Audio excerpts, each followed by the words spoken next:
Master mind is back. খেলবো আপনাদের স্টাইলে, ধ্বংস করব আমার স্টাইলে।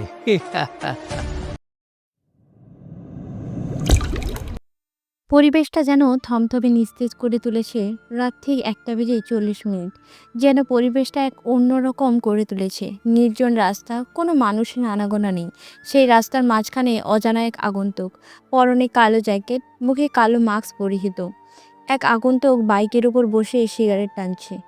হঠাৎ করে আগন্তুকের সামনে একটা গাড়ি এসে থামে। হঠাৎ করে সামনে গাড়ি এসে এভাবে ব্রেক কষায় বিস্মিত হলো কিছুটা।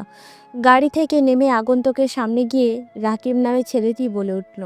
কে রে তুই? আর এইভাবে রাস্তার মাঝখানে বাইকের ওপর বসে আছিস কেন? তারপর আগন্তুক উচ্চস্বরে হাসতে হাসতে বলে উঠল। বনের রাজা সিংহ।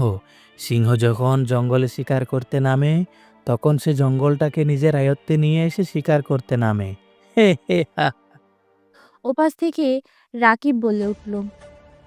এই তুই কে রে? আর এসব কি বলছিস? আর রাস্তার মাঝখান থেকে সরে দাঁড়া, আমাকে যেতে হবে। ওপাশ থেকে আগন্তুক বলে উঠল।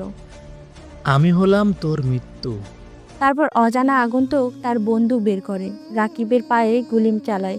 রাকিব গিয়ে দূরে ছিটকে পড়ল, ব্যথায় কোকড়াচ্ছে। ওপাশ থেকে রাকিব নামে ছেলেটি ভয় জড়ানো গলায় বলে উঠল।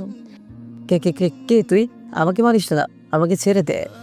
এরপর আগন্তুক একটা ধারালো চাইনিজ কুড়াল বের করে রাকিবের সামনে গিয়ে গলায় এক প্যাচ দিল। রাকিব যেন গলা কাটা মুরগির মতো ছটফট করতে লাগলো। কিছু সময় পর রাকিব মারা যায়। আগন্তুকের হাতে চাইনিজ কুড়াল দেখে যেন ইচ্ছে মতো কোপাতে লাগলো। দেখে মনে হচ্ছে কলা গাছ কাটছে। তারপর আগন্তুক একটা ফল কাটা ছুরি বের করে গায়ে লিখে দেয় এসকে, তার পাশে একটা চিঠি রেখে বাইকের কাছে এসে বাইক স্টার্ট করে অন্ধকারে হাওয়ায় মিলিয়ে যায়। সকালবেলায় একজন বৃদ্ধ লোক ওখান দিয়েই হেঁটে যাচ্ছিল। হঠাৎ দেখে রাস্তার মাঝখানে একটা লাশ। দেখতে পায় বৃদ্ধ লোকটি। লাশটিকে দেখে ভয়ে আঁতকে ওঠে। তার কিছু সময় পর পুলিশ আসে ওখানে।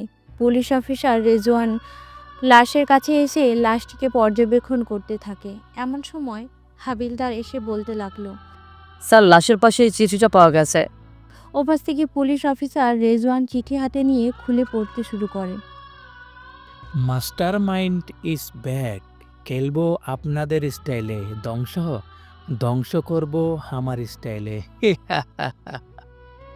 মাস্টার মাইন্ড রহস্য। রেজওয়ান ভাবতে থাকে, এই চিঠি আর এই লাশের গায়ে লেখা এসকে, এর কি রহস্য থাকতে পারে। তার কিছুক্ষণ পরই হাবিলদার এসে বলতে লাগলো। স্যার, এই লাশটাকে যে মেরেছে নিশ্চয়ই তার মাথার সমস্যা আছে। ওপাশ থেকে অফিসার রেজওয়ান বলে উঠল। কেন তোমার এমন মনে হলো কেন? ওপাশ থেকে বলে উঠল। স্যার, সমস্যা না থাকলে কি কেউ কাউকে এমন নির্মমভাবে মারতে পারে? তারপর পুলিশ লাশটাকে নিয়ে পোস্টমর্টমে নিয়ে যায়। এমপি খবর পেয়েছে তার তার ছেলেকে খুন করেছে। এমপি তার ছেলের লাশের কাছে এসে কান্নায় ভেঙে পড়েছে। এমপি পুলিশ অফিসারকে এসে ঝাঁঝালো গলায় বলতে শুরু লাগলো। অফিসার, আমার ছেলেকে যে খুন করেছে তাকে আমি আগামী 1 সপ্তাহের মধ্যে দেখতে চাই। তারপর অফিসার ঠিক আছে বলে চলে যায়। পরের দিন সকালবেলায় মোবাইলের শব্দে ঘুম ভাঙল নিলয়ের। ফোনটা হাতে নিয়ে কলটা রিসিভ করতেই ওপাশ থেকে রাফি নামে ছেলেটি বলে উঠল। নিলয়, তুই কোথায় আছিস? আজ ভার্সিটিতে যাবি না? আসছি, তুই একটু ওয়েট কর। কিছুক্ষণ পর নিলয় ভার্সিটিতে চলে আসে। নিলয় হচ্ছে এই গল্পের নায়ক। নিলয় আসতেই রাফি নিলয়ের কাছে গিয়ে বলতে লাগলো। কিরে, তোর আসতে এত লেট হলো কেন? ওপাশ থেকে নিলয় বলে উঠল। রাস্তার জ্যামে আটকে পড়েছিলাম। নিলয় এই কলেজে অনার্স 2য় বর্ষে ট্রান্সফার হয়ে এসেছে। কয়েক সপ্তাহ হলো নতুন এসেছে, তবে ভর্তির পর কলেজে খুব একটা আসে না। অতএব এমন সময় রাফি বলে উঠল। কালকের ব্রেকিং নিউজটা কি শুনেছিস? এলাকার এমপি ছেলেকে যেন কি ফোন করেছে। লাশের গায়ে লিখে দিয়ে গেছে এসকে। আর এই এসকে একজন ভয়ানক মাফিয়া কি। 3 বছর আগে পুরো শহরে এসকে মাফিয়া রাজত্ব করত। তার কথা শুনলে মানুষ ভয়ে আতঙ্ক হয়ে যেত। তারপর ওকে আর দেখা যায়নি। ওপাশ থেকে নিলয় বলে উঠল।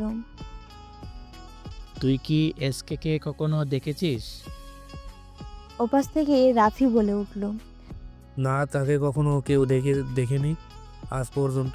যেই দেখেছে সেই মরে গেছে, নয়তো তার অস্তিত্ব হারিয়ে গেছে। আচ্ছা চল ক্লাসে যাই।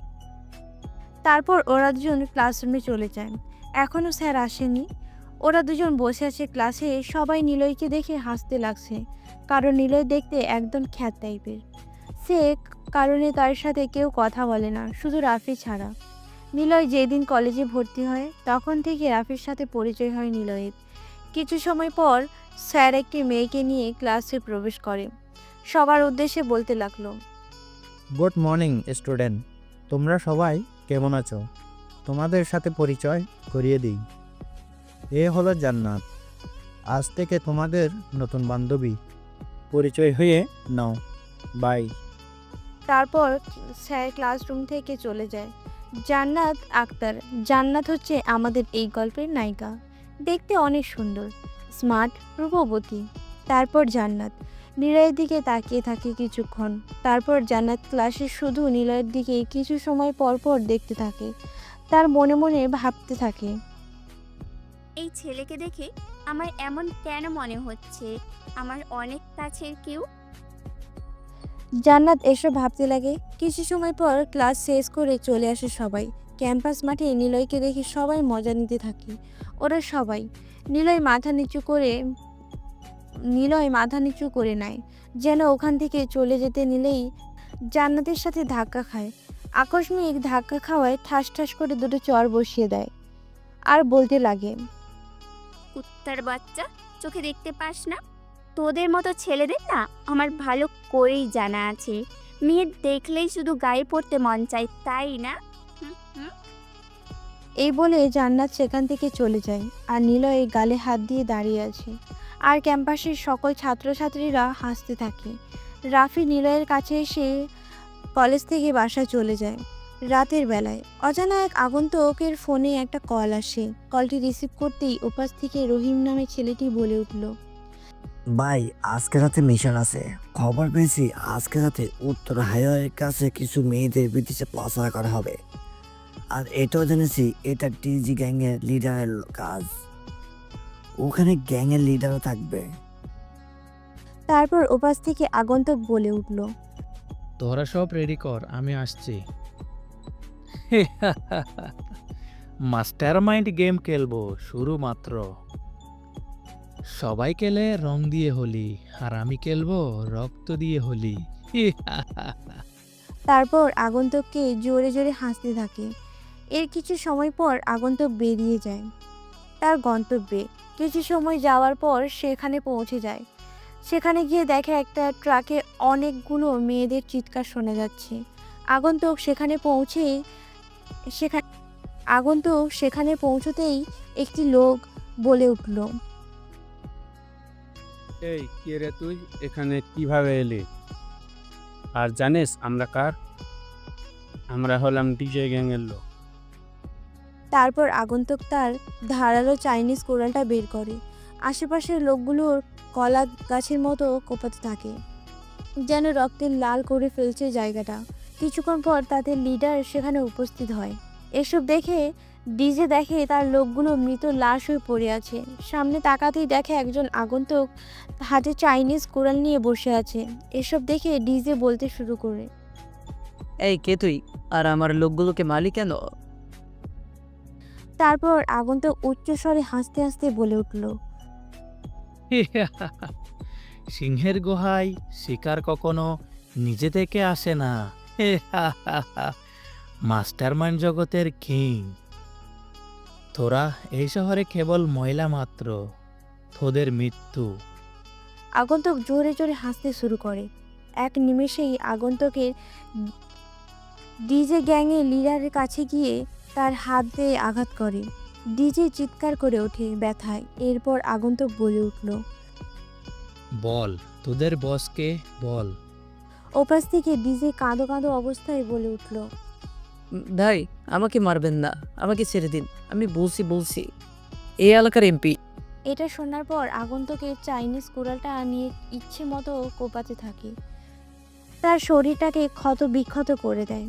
তার লাশের গায়ে লিখে দেয় এসকে। তারপর রহিম সেখানে পৌঁছে দেখে তাদের ভাই দাঁড়িয়ে আছে হাতে চাইনিজ কোরাল নিয়ে। রহিম কাছে গিয়ে বলতে লাগলো, ভাই, আপনি আমাদের আসার আগে সব শেষ করে ফেলেছেন। তারপর আগন্তুক বলে উঠল, এসকে যখন যে কাজে যায় তখন সে কখনো দেরি করে না। আচ্ছা, তোরা এক কাজ কর, এই মেয়েগুলোকে নিয়ে ওদের বাসায় পৌঁছে দে।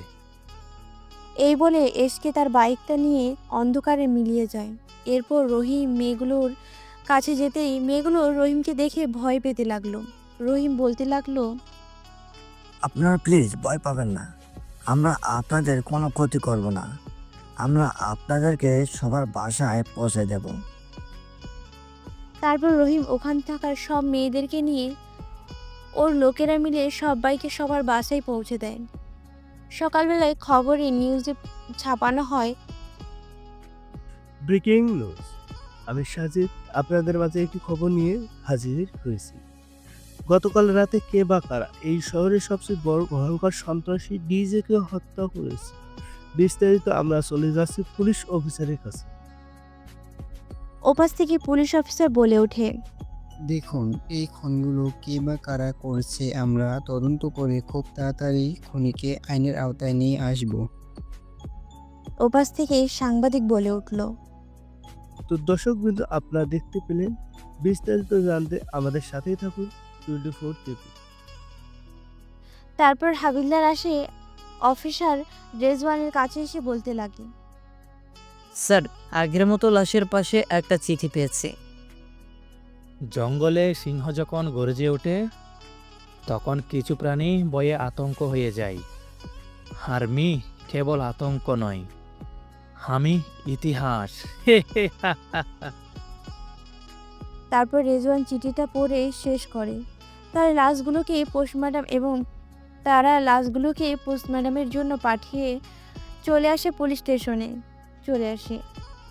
আর অন্যদিকে এমপি তো রাগে গর্জে ওঠে, বলে উঠল, এসকে এসকে এসকে প্রথমত আমার ছেলেকে মেরেছে, এরপর আমার এই ব্যবসা শেষ করে ফেললো। এই বলে এমপি ওর ফোনটা বের করে কাউকে কল করলো। ফোনের ওপাশ থেকে কি বললো তা শোনা গেল না। অন্যদিকে রেজওয়ান বসে ভাবছে, কে এই এসকে বা কি তার উদ্দেশ্য, আর এই রকম প্রভাবশালী লোকগুলোকে কেনই বা খুন করছে। হঠাৎ ভাবনাতেই ফোনটা বেজে উঠল। হাতে রিসিভ করতেই ডিআইজি স্যার বলে উঠল, রেজওয়ান, যত দ্রুত পারো এসকে ধরে আনো, উপর থেকে ছাপ আসছে। আর হ্যাঁ, আমি আগে থেকেই আরেকজন অফিসারকে পাঠিয়েছি, তোমার ইমেলে সব ডিটেলস পাঠিয়ে দেব। এই বলে ফোনটা রেখে দেয়। আর রেজওয়ান ভাবতে লাগলো, কিন্তু স্যার তো বলেছিল এই কেসের দায়িত্ব আমাকে দিয়েছে, কিন্তু নতুন অফিসার আবার কে? ভাবনা ছ্যাদ ঘটিয়ে ফোনটা হাতে নিয়ে ইমেল ওপেন করতেই দেখে একটা মেয়ের ছবি। তারপর রেজওয়ান ফোনে একটা কল আসে। কলটা রিসিভ করতেই ওপাশ থেকে একজন লোক বলে উঠল, স্যার, আপনাকে তাড়াতাড়ি আসতে হবে, ম্যাডামকে সামলাতে পারছি না আমরা। তারপর রেজওয়ান তার গাড়ি নিয়ে চলে যায় হাসপাতালের দিকে। কিছুক্ষণ পর পৌঁছে গিয়ে দেখে তার প্রেয়সী পাগলামো করছে। তার কাছে গিয়ে বুকের সাথে মিশিয়ে নেয়। তারপর রেজওয়ান বলতে লাগলো, আরে পাগলি, তুমি কাঁদছো কেন? এই দেখো, আমি চলে এসেছি। তুমি প্লিজ কান্না করো না, আমি তোমার পাশে আছি। কে হয়েছে তোমার? তারপর রেজওয়ান আর তার প্রেয়সীকে বুকে জড়িয়ে ধরে বলতে লাগলো, তোমার কিচ্ছু হবে না, তুমি খুব তাড়াতাড়ি সুস্থ হয়ে যাবে। এখনও আপনাদের মনে প্রশ্ন থাকতে পারে যে কে এই মেয়ে, যার কথা শুনে রেজওয়ান ছুটে আসলো। গল্পের সাথে থাকুন, সব বুঝতে পারবেন। পরের দিন সকালে নিলয় কলেজের গেট দিয়ে প্রবেশ করতেই ওপাশ থেকে আরিয়ান নামে একটি ছেলে বলে উঠল, এই ক্ষেত এদিকে আয়। আরিয়ান হচ্ছে এখানকার ভিপির ছেলে। ভার্সিটি সবাই ওকে ভয় পায়, প্রতিদিন যাকে পাবে তাকে র্যাক দেবে। এমনকি এই কলেজের প্রিন্সিপালও কিছু করতে পারে না। নিলয় ওদের কাছে নিলয় ওদের কথা মতো ওদের কাছে চলে যায়। নিলয় যেতেই আরিয়ান এসে দুই গালে দুইটা চড় বসিয়ে দেয়। ওই তুই জানিস না আমরা এই কলেজের সিনিয়র? প্রথমত তুই আমাদেরকে সালাম দিস নাই। এই তোরা বল একে আজ কি করা যায়? ওপাশ থেকে তাই তিহার নামে ছেলেটি বলে উঠল। ওকে মেয়েদের ছোট ছোট জামা পরিয়ে দিলে কেমন হয়? ওপাশ থেকে নিলয় বলে উঠল। আমাকে ছেড়ে দিন ভাইয়া, আমি এটা করতে পারবো না। ভাইয়া আমাকে ছেড়ে দিন ভাই, আমি আপনাদের কি ক্ষতি করেছি? নিলয় এই কলেজে অনার্স দ্বিতীয় বর্ষে ট্রান্সফার করা হয়ে এসেছে। কয়েক সপ্তাহ হলেও নতুন এসেছে, তবে ভর্তির পর কলেজে খুব একটা আসে না। অথবা এমন সময় রাফি বলে উঠল। ভাই নিলয়কে ছেড়ে দিন, ও এখানে নতুন তাই আপনাদের চিনতে পারেনি, দয়া করে ওকে ক্ষমা করে দিন। শোন, এই ক্ষেত থাকে যদি আমার চোখের সামনে দেখি তাহলে খবর আছে। নিলয়, তুই ওদের কাছে কেন গিয়েছিস? তুই এখানে নতুন তাই জানিস না আরিয়ান হলো এই কলেজের ভিপি ছেলে। এই কলেজে সবাই ওকে ভয় পায়, তাই তুই ওদের থেকে দূরে থাকবি। তারপর নিলয় কলেজ থেকে বাসায় চলে যায়। পরের দিন নিলয় কলেজের গেট দিয়ে প্রবেশ করে একটু দূরে যেতে হঠাৎ করে ধাক্কা খেয়ে আকস্মিক ধাক্কা খাওয়ায় মানুষটিকে দেখে ভয় পায় কিছুটা। আপনারা ভাবছেন কার সাথে ধাক্কা লেগেছে? এ আর কেউ না, জান্নাত। রাগে গিয়ে ঠাস ঠাস করে দুটো চড় বসিয়ে দেয়, বলতে লাগে। জানোয়ারের বাচ্চা, চোখে দেখতে পাস না? মেয়ে মানুষ দেখলেই কি গায়ে পড়তে মন চায়? নিজের চেহারাটা একবার আয়নায় দেখিস কখনো? দেখতে তো পুরো ঘেও ক্ষেত। এই বলে জান্নাত ওখান থেকে যায়। নিলয় গালে হাত দিয়ে আছে। এমন সময় রাফি গেট দিয়ে প্রবেশ করতেই দেখে নিলয়, কাছে এসে বলে উঠল। কিরে, তুই গালে হাত দিয়ে আসিস কেন এভাবে? নিলয় বলে উঠল। কই না তো, চল ক্লাসে যাই। তারপর ওরা দুজন ক্লাসে প্রবেশ করে। বেঞ্চে বসে কিছুক্ষণ পর স্যার আসে। তারপর স্যার বলে উঠল। তোমাদের কালকে এক্সাম আছে, জানো তো তোমরা সবাই? তোমাদেরকে একটি প্রশ্ন করি, আমরা মানুষেরা কেন অহংকার করি? তখন স্যারের কথা রাইসা নামে মেয়েটি বলে উঠল। যখন কারো টাকা বা জমি জমা হয় তখন সে ভাবে আমি বড় লোক। তারপর রাফি বলে উঠল। অফিস সমাজ বা রাজনীতির চেয়ার মানুষকে অহংকারী করে। তারপর জান্নাত বলে উঠল। টাকা, সৌন্দর্য, ক্ষমতা সবই সাময়িক। মানুষ একদিন মাটির নিচেই চলে যায়, সাথে কিছুই নিতে পারে না।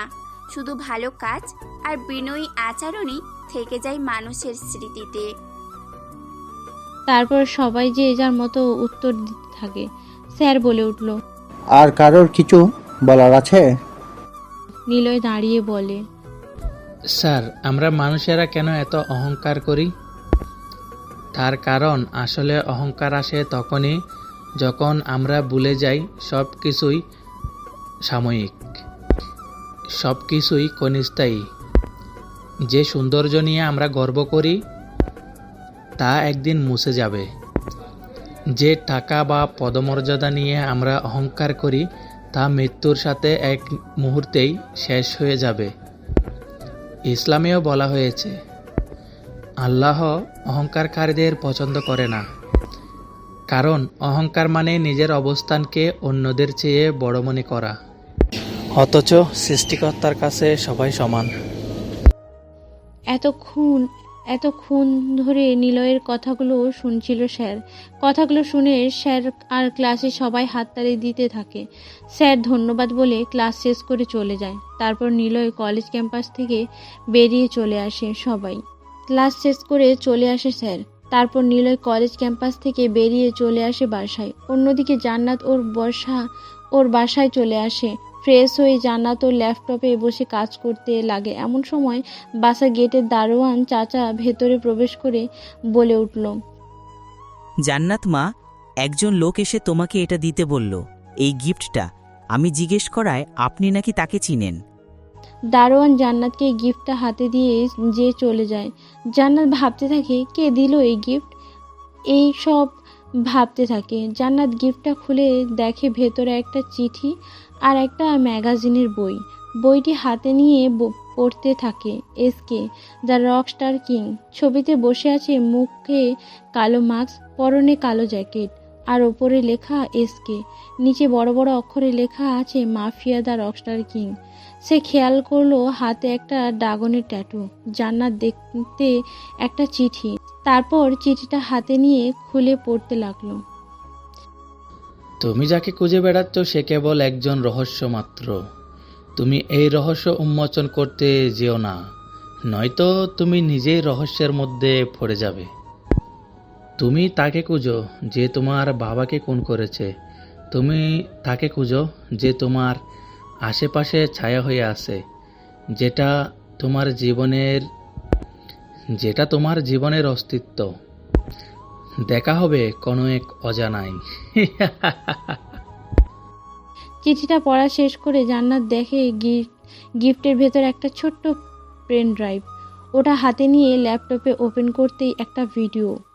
ওটা ওপেন করতেই দেখে একটি লোক একটি অন্ধকার রুমে চেয়ারে বেঁধে রেখেছে। লোকটি আর কেউ নয়, এই শহরের সবচেয়ে বড় বিজনেসম্যান আদনান সাহেব। তারপর একটি লোক ঘরের ভেতর প্রবেশ করে, আদনানের কাছে এসে গুলি করে মেরে ফেলে। জান্নাত এটা দেখে কান্নায় ভেঙে পড়ে। তার বাবাকে খুন করেছে। জান্নাত তার বাবার খুনের প্রতিশোধ নিতে এই শহরে এসেছে। জান্নাত তার বাবার ছবিটি নিয়ে কান্নায় ভেঙে পড়ে। জান্নাতের আপন বলতে ওর বাবাই ছিল এই পৃথিবীতে। জান্নাতের মা নেই।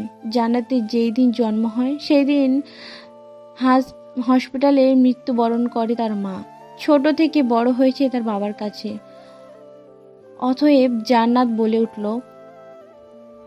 আমার বাবাকে যে খুন করেছে তাকে আমি ছাড়বো না, কখনো না। তাকে আমি নিজের হাতেই শাস্তি দেব।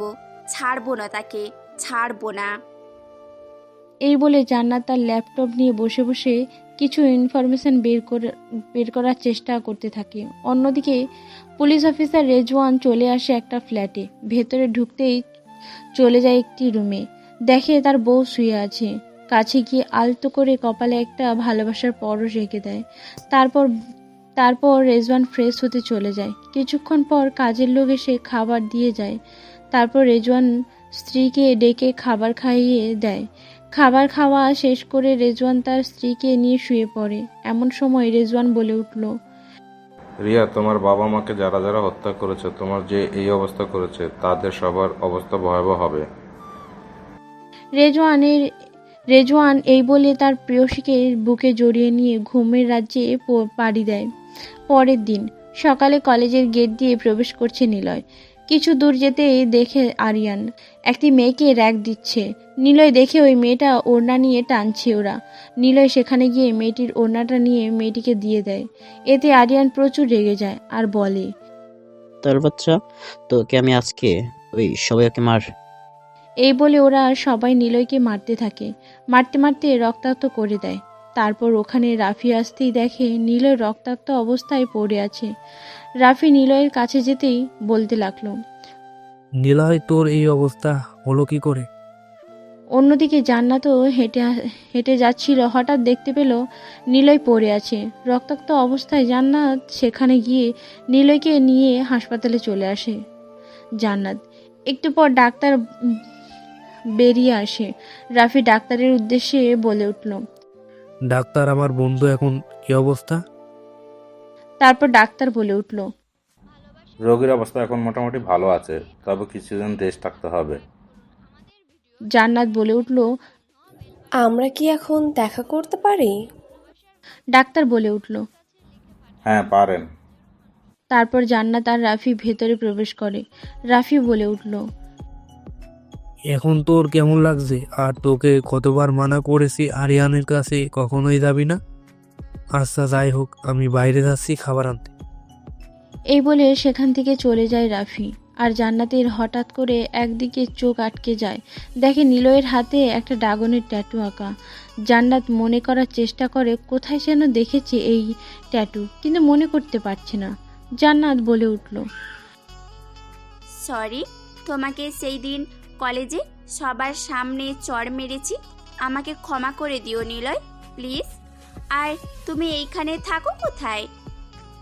নিলয় এই কথা শোনার কিছুটা অবাক হলো, তারপর বলল, আমি এইখানে একটা বস্তিতে থাকি। তারপর জান্নাতের ফোনে একটা কল আসে। কলটা রিসিভ করতেই ওপাশ থেকে কি বলল তার শোনার পরে জান্নাত পারবে না। এখন চলুন গল্পে ফেরা যাক। তারপর জান্নাত সেখান থেকে চলে যায় পুলিশ স্টেশনে। পৌঁছে দেখে রেজওয়ান গম্ভীর ভাব নিয়ে বলে উঠল, জান্নাত, তুমি কি জানতে পেরেছো এসকের বিষয়ে? কোনো ইনফরমেশন পেয়েছো কি? জান্নাত বলে উঠল, স্যার, আমি কিছু ইনফরমেশন পাইনি স্যার, তবে আমি এটুকু জানতে পেরেছি যে এসকে কোনো সাধারণ মানুষ নয় স্যার। তবে স্যার, আমার মনে হচ্ছে ও ছদ্মবেশ ধারণ করেই আছে। তারপর রেজওয়ান বলে উঠল, ভালো করে খোঁজ নিতে হবে। কয়েক সপ্তাহ পর অন্ধকার রুমে বসে আছে এক আগন্তুক। হঠাৎ করে ফোনটা বেজে ওঠে। হাতে নিয়ে ওপাশ থেকে রহিম বলে ওঠে, ভাই, আজ রাতে মিশন আছে, খবর পেয়েছি। বাসিটিতে ড্রাগস পাচার করা হবে আজকে রাতে। এটাও জেনেছি ওখানে বিপিসি থাকবে। তারপর আগন্তুক বলে উঠল, তোরা তৈরি থাক, আমি আসছি। তারপর আগন্তুককে তার বাইক বের করে চলে যায় তার গন্তব্য। পৌঁছেই দেখে আরিয়ান আর কিছু লোক ওখানে ড্রাগস পাচার করছে। ওদের সামনে যেতেই আরিয়ান বলে উঠল, এই কে রে তুই? তারপর আগন্তুক হাসতে হাসতে বলে উঠল, হে হা হা হা, অন্ধকার জগতের কিং। তারপর আগন্তুক তার চাইনিজ কুড়াল বের করে নিমেষের মধ্যে আশেপাশের লোকগুলোকে এমনভাবে ধ্বংস করেছে যেটা দেখে আরিয়ান ভয় পেয়ে বলতে থাকে, কে তুই আমাকে মারিস না, আমাকে ছেড়ে দে, আমার ভুল হয়ে গেছে, আমি আর কখনো এরকম করব না, আমায় ছেড়ে দে। আগন্তুক তার চাইনিজ কুড়ালটা হাতে নিয়ে তার বুকের ওপর একের পর এক কোপাতে থাকে, যেন এক হিংস্র রূপ ধারণ করেছে। তারপর ওখানে রহিম আসতেই আগন্তুক বলে উঠল, এই শালাটাকে কলেজের মাঠে ফেলে দিয়াই। তারপর আগন্তুক তার বাইকের কাছে এসে বাইক নিয়ে অন্ধকারে মিলে যায়, কিন্তু আগন্তুক জানে না তার পেছনে একজন তাকে কেউ ফলো করছে। তারপর আগন্তুক একটা বাড়িতে আসে। ভেতরে ঢুকতেই একটা রুমে প্রবেশ করতেই রিয়া নামের একটি মেয়ে এসে তাকে জড়িয়ে ধরে, কাঁদো কাঁদো অবস্থায় বলে ওঠে, ভাইয়া। এই কথা শোনাতে আগন্তুক যেন বিশ্বাস করতে পারছে না যে তার বোন তাকে ভাই বলছে। হাসতে হাসতে বলে উঠল, বোন, তুই ঠিক হয়ে গেছিস বোন? তুই কথা বলতে পারছিস? আমি স্বপ্ন দেখছি না তো বোন? এই বলে তার বোনকে জড়িয়ে ধরে কান্না করতে থাকে। হঠাৎ করে পেছন থেকে মেয়েলি কণ্ঠে বলে ওঠে, ইউ আর আন্ডার অ্যারেস্ট। সামনে তাকাতেই দেখে তার চিরচেনা মুখ, দেখে খুব অবাক হলো। তারপর বলে উঠল, নিলয় তুমি? তুমি যে এখানে আসবে সেটা আমি আগে থেকে জানতাম, কারণ আমি তোমাকে এখানে এনেছি। কারণ তোমার অনেক কিছু জানা বাকি আছে, অনেক রহস্য। এতক্ষণ ধরে জান্নাত নিলয়ের কথাগুলো শুনছিল। এমন সময় রিয়া বলে উঠল, ভাইয়া, কে এই মেয়ে? আর তোর সাথে এর কিসের সম্পর্ক? ওপাশ থেকে রেজওয়ান বলে উঠল, আমি বলছি কিসের সম্পর্ক। রেজওয়ানকে দেখে জান্নাত অনেকটাই অবাক হলো। তারপর বলে উঠল, রেজওয়ান, আপনি এখানে? আর আপনার এদের সাথে কিসের সম্পর্ক? ওপাশ থেকে, আমার এদের সাথে কিসের সম্পর্ক জানতে চাও? আজ থেকে প্রায় 4 বছর আগে দিনটি ছিল শনিবার। বিয়ে বাড়িতে মেতে উঠেছে উৎসবে। রিয়া আর রেজওয়ানের বিয়ে। দীর্ঘ 1 বছর রিলেশন করার পর আজ যেন তাদের ভালোবাসা পূর্ণতা পেতে চলেছে। চলুন তাদের পরিবার সম্পর্কে জেনে আসি। নিলয়ের বাবা আফজাল সাহেব, উনি একজন লয়ার, আইনজীবী। ও নিলয়ের মা একজন গৃহিণী এবং নিলয়ের চাচা একজন সায়েন্টিস্ট, তার চাচি গৃহিণী। এই হচ্ছে তার পরিবার। অন্যদিকে রিয়া মন খারাপ করে বসে আছে। রিয়ার বড় আম্মু বলে উঠল, বা আমাদের মেয়েটাকে যে আজকে অনেক সুন্দর লাগছে, কারণ নজর না লাগুক। তা আমার আম্মুটার মন খারাপ কেন, কি হয়েছে?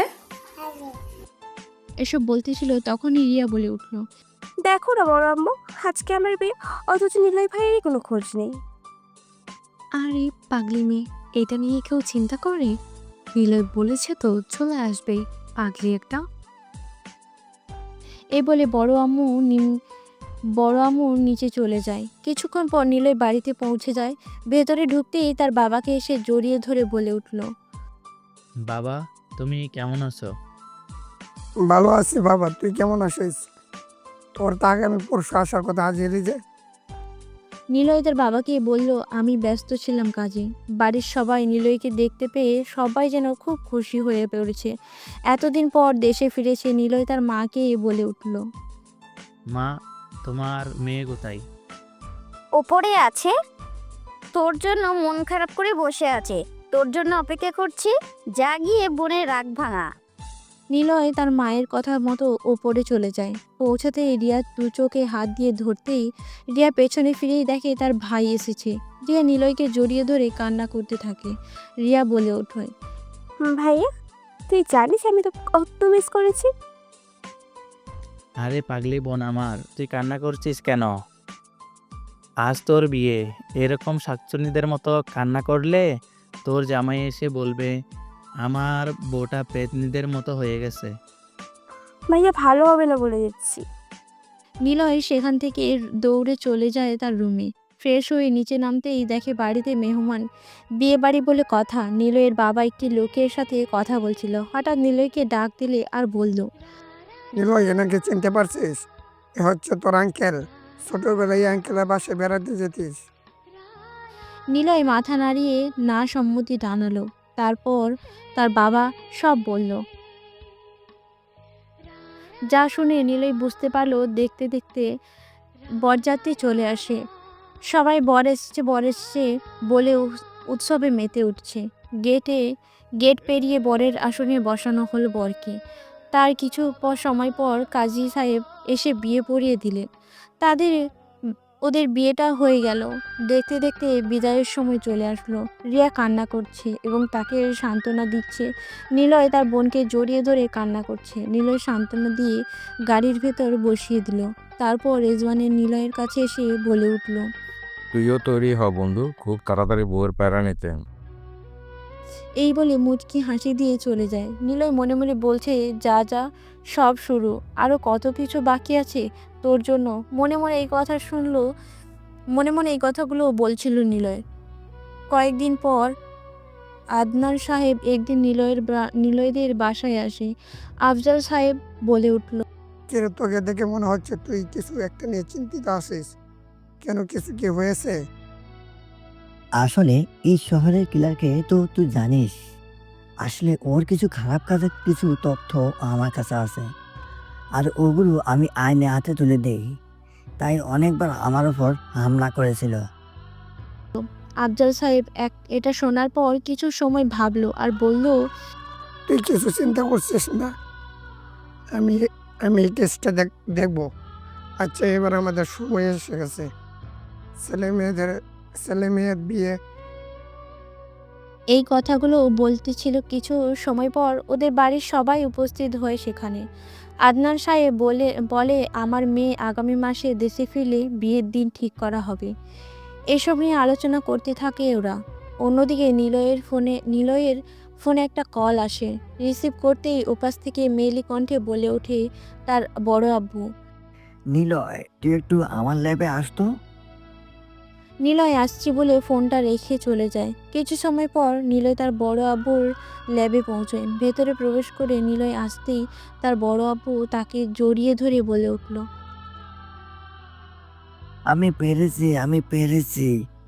বিগত 2 বছর ধরে আমি যে ফর্মুলার কাজটা করতেছিলাম, আজ আমি সফল হয়েছি।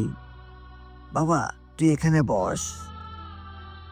নিলয় নিলয়কে বসিয়ে দিয়ে তার বড় আব্বু ওর শরীরে একটা ইঞ্জেকশন পোজ করে দেয়। কিছু সময় ধরে নিলয়ের শরীরটা যেন অবশ হতে লাগলো। নিলয় বলছে, আমার কেমন জানি লাগছে। বড় আব্বু, আমার এমন কেন লাগছে?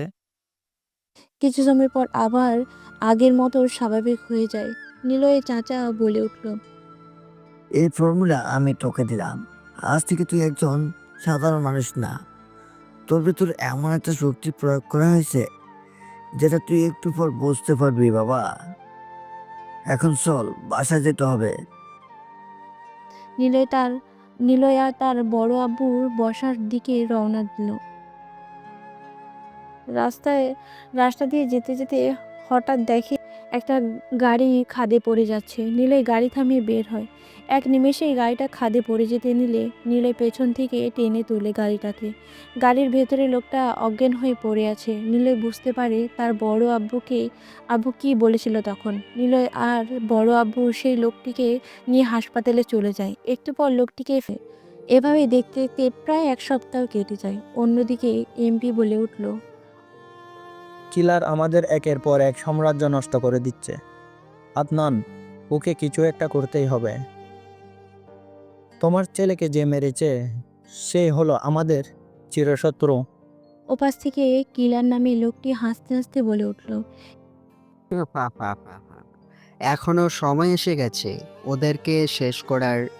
আদনানকে আগে শেষ করব। পিপিলিকার পাখা গজায় মরিবার তরে। হে হা হা হা হা। খবর পেয়েছি ওর সাথে আফাল সাহেবের হাত আছে, ওদের পরিবার শেষ করে দেব। হে হা হা হা হা। খবর নাও ওদের পরিবারের। এই বলে কিলার নামে লোকটি সেখান থেকে চলে যায়। অন্যদিকে আদনানকে ধরে এনেছে কিলার। কিলার সামনেই যেতেই কিলার বলে উঠল, কিরে, খুব দেমাক তাই না তোর? আমার একের পর এক সাম্রাজ্য নষ্ট করে দিয়েছিস। হ্যাঁ হ্যাঁ হ্যাঁ, এখন তোকে মরতে হবে। এই বলে কিলার নামে লোকটি গুলি করে মেরে ফেলে আদনান সাহেবকে। ওরা ওখান থেকে আসতেই ওই বাড়িতে আগুন লাগিয়ে দেয়। নিমেষের মধ্যে বাড়িতে আগুনে পুড়ে যেতে থাকে। অন্যদিকে নিলয়ের ফ্যামিলি আজ অনেক দিন পর ঘুরতে যাচ্ছে। কিলার খবর পেয়েছে। একই লোককে ফোন করে বলে দেয় কি করতে হবে। নিলয় আর রেজওয়ান একটু পর রওনা দেবে বলেছে। কিছুক্ষণ পর ওরা সবাই বেরিয়ে পড়ে। দীর্ঘ 2 ঘন্টা পর ওরা চলে আসে একটি পাহাড়ে রাস্তার ভেতর। পৌঁছাতেই হঠাৎ গাড়িটিকে সামনে থেকে একটা ট্রাক এসে জোরে ধাক্কা দেয়। ধাক্কা দেওয়ার ফলে গাড়িটি দূরে ছিটকে পড়ে। এতে গাড়িটির ভেতরে থাকার সবাই ওখানেই মৃত্যুবরণ করে। হঠাৎ করে নিলয়ের ফোনে একটা ফোন আসে। ফোনটা রিসিভ করতেই ওপাশ থেকে একটা লোক বলে উঠল, আপনি কি নিলয় বলছেন? এই ফোনটার প্রথম নাম্বারটা দেখে কল করলাম। আপনাদের গাড়িটি অ্যাক্সিডেন্ট করেছে। আপনি এই ঠিকানায় তাড়াতাড়ি চলে আসুন। নিলয় এই কথা শোনার পর পাগলের মতো কান্না করতে থাকে। রেজওয়ান এসে দেখে নিলয় কান্না করছে। নিলয় রেজওয়ানকে বলে উঠল, বাবা মা অ্যাক্সিডেন্ট করেছে। এটা শোনার পর রেজওয়ান মুহূর্ত না থেকে নিলয়কে নিয়ে চলে যায় সেখানে। পৌঁছেই দেখে তার বাবা মা, বড় আম্মু, বড় আব্বু সবাই না ফেরার দেশে চলে গেছে। নিলয় ওদেরকে জড়িয়ে ধরে কান্না করতে থাকে। রেজওয়ান তার প্রেয়সীর কাছে এসে তাকে বুকের সাথে মিশিয়ে কান্না করছে। রেজওয়ান দেখে তার প্রেয়সী এখনও বেঁচে আছে। দেরি না করে রেজওয়ান তার প্রেয়সীকে কোলে তুলে হাসপাতালে নিয়ে চলে যায়। নিলয় তার বাবা মায়ের লাশগুলোকে পোস্টমর্টমে পাঠিয়ে দেয়। অন্যদিকে একজনের মুখে বিজয়ের হাসি। হাসতে হাসতে বলে ওঠে, এই সাম্রাজ্য আবার নতুন করে তৈরি করো। এখনো শুধু সময়ের অপেক্ষা। আমি আবার ফিরব। ততক্ষণ এমপি তুমি আমার সাম্রাজ্য গঠন করো। আমি আজকেই চলে যাব বাংলাদেশে। বাংলাদেশ থেকে নারী পাচারের কাজ শুরু করে দাও। এই কথা বলে কিলার নামের লোকটি জোরে জোরে হাসতে থাকে। অন্যদিকে রেজওয়ানের বাবা মা এটা খবর পেয়েছে। রেজওয়ানের বাবা মা রেজওয়ানের বাবা মা দেশের বাইরে থাকে। বিয়ের 2 দিন পর তারা চলে যায়। নিলয় তার বাবা মা, বড় আম্মু, বড় আব্বুর লাশ জানাজের শেষ করে ওদের কবরের কাছে কান্না করতে থাকে আর বলে, বাবা মা, বড় আব্বু, বড় আম্মু, তোমরা আমাকে একা করে চলে গেলে আমি কি করে থাকবো তোমাদের ছাড়া? রেজওয়ান নিলয়কে সান্ত্বনা দিতে থাকে। হঠাৎ সাজিদ নামের একজন ছেলে এসে বলে উঠল, তোমার পরিবারকে খুন করা হয়েছে। জানতে চাও কে খুন করেছে? আমার বাবার কিলার, তোমার বাবার পুরনো শত্রু আদমান সাহেবের। তোমার বাবা আর আদমান সাহেব মিলে তার সকল তথ্য ফাঁস করে দেয় মিডিয়ার কাছে। নারী পাচার থেকে শুরু করে যতগুলো খারাপ কাজ আছে, এটা আইন প্রশাসনের লোকেরা তার সাম্রাজ্য ধ্বংস করে দিয়েছিল। কিলার এটা সহ্য করতে না পেরে তাই তোমার পরিবারকে শেষ করে দিয়েছে। তাই আমি চাই তুমি কিলারকে শেষ করবে। নিলয় আর রেজওয়ান এতক্ষণ ধরে সাজিদের কথাগুলো শুনছিল। নিলয় সাজিদের উদ্দেশ্যে বলে উঠল, কিন্তু তুমি তোমার বাবাকে কেন মারতে বলছো? আর কিলারকে মেরে তোমার কি উদ্দেশ্য? তখন সাজিদ হাসতে হাসতে বলে উঠল, কিসারকে আমি কেন মারতে চাই জানতে চাও? তাহলে শোনো, আজ থেকে 10 বছর আগে, তখন আমার বয়স 12 বছর। আমি স্কুল থেকে ফিরছিলাম। বাসায় আসতেই দেখি আমার মাকে বেদরং মারছে। রোজ রাতে শয়তানটা নেশা করে এসে আমার মাকে বেদরং মারে। সেই দিন মারতে মারতে হঠাৎ করে মায়ের পেটের ভিতরে ছুরি ঢুকিয়ে দেয়। আমার চোখের সামনেই মা মারা যায় আর শয়তানটা পালিয়ে যায় সেখান থেকে। আমি মায়ের কাছে এসে মাকে জড়িয়ে ধরে কান্না করতে থাকি। আমার মা সেখানেই মারা যায়। কিছুক্ষণ পর সেখানে পুলিশ আসে। পুলিশ এসে আমাকে জেলে নিয়ে যায়। আমি নাকি আমার মাকে খুন করেছি। তাই আমাকে 10 বছরের কারাদণ্ডে দণ্ডিত করে। তাই আমি সেদিন মনে মনে প্রতিজ্ঞা করেছি, আমি আমার মায়ের প্রতিশোধ নেব। নিলয় আর রেজওয়ান সাজিদের কথাগুলো শুনে সাজিদকে বলল নিলয়, আমার বাবা মাকে আর বড় আব্বু বড় আম্মুকে যে মেরেছে তাকে আমি ছাড়বো না, শেষ করে ফেলবো। নিলয় এই বলে সেখান থেকে চলে যায় হাসপাতালে। ওখানে পৌঁছতে নিলয় তার বোনের কেবিনের কাছে চলে যায়। নিলয় দেখে তার ছোট্ট বোনটি ঘুমিয়ে আছে। নিলয়ের এখন বেঁচে থাকার সম্বলই হচ্ছে তার বোন। নিলয় তার বোনের হাতটা ধরে কান্না করছে।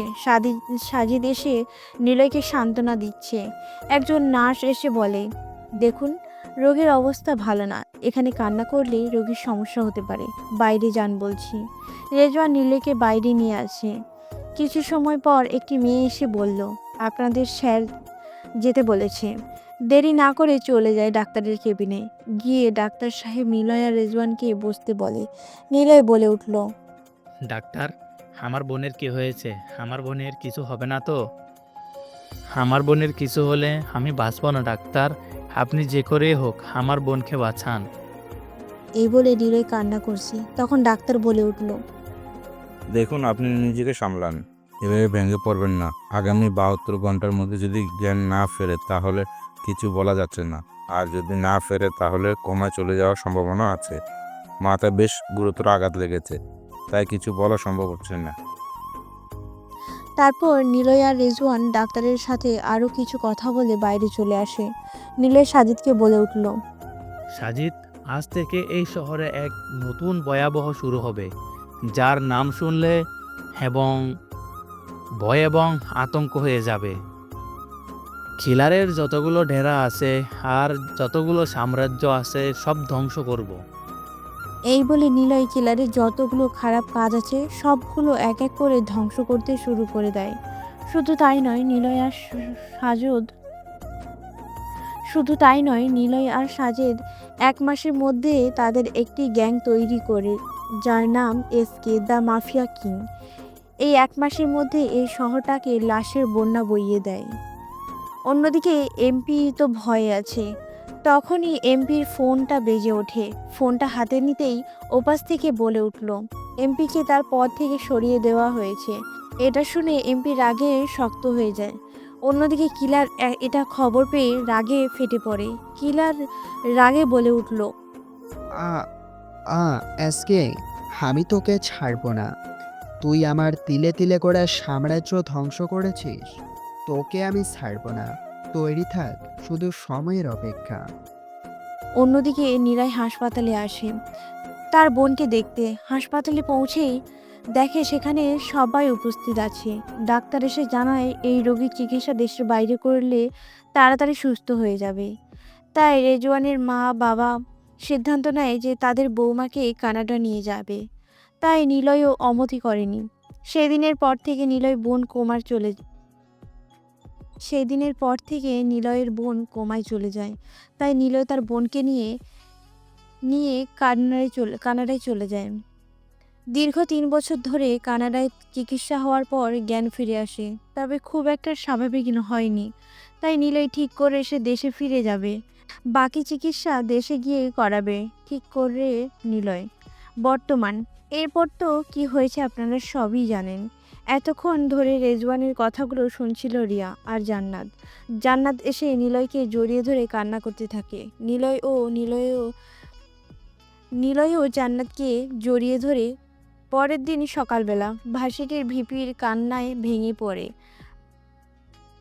মিডিয়ার লোক খবর প্রচার করা শুরু করে দিয়েছে। পুলিশ এসে আরিয়ানের লাশটাকে নিয়ে যায়। ভিপি ঠিক করে যে তার ছেলেকে মেরেছে সে তাকে শেষ করে ফেলবে। তখন ভিপির মোবাইলে একটা ফোন আসে। দেখে এমপি কল করছে।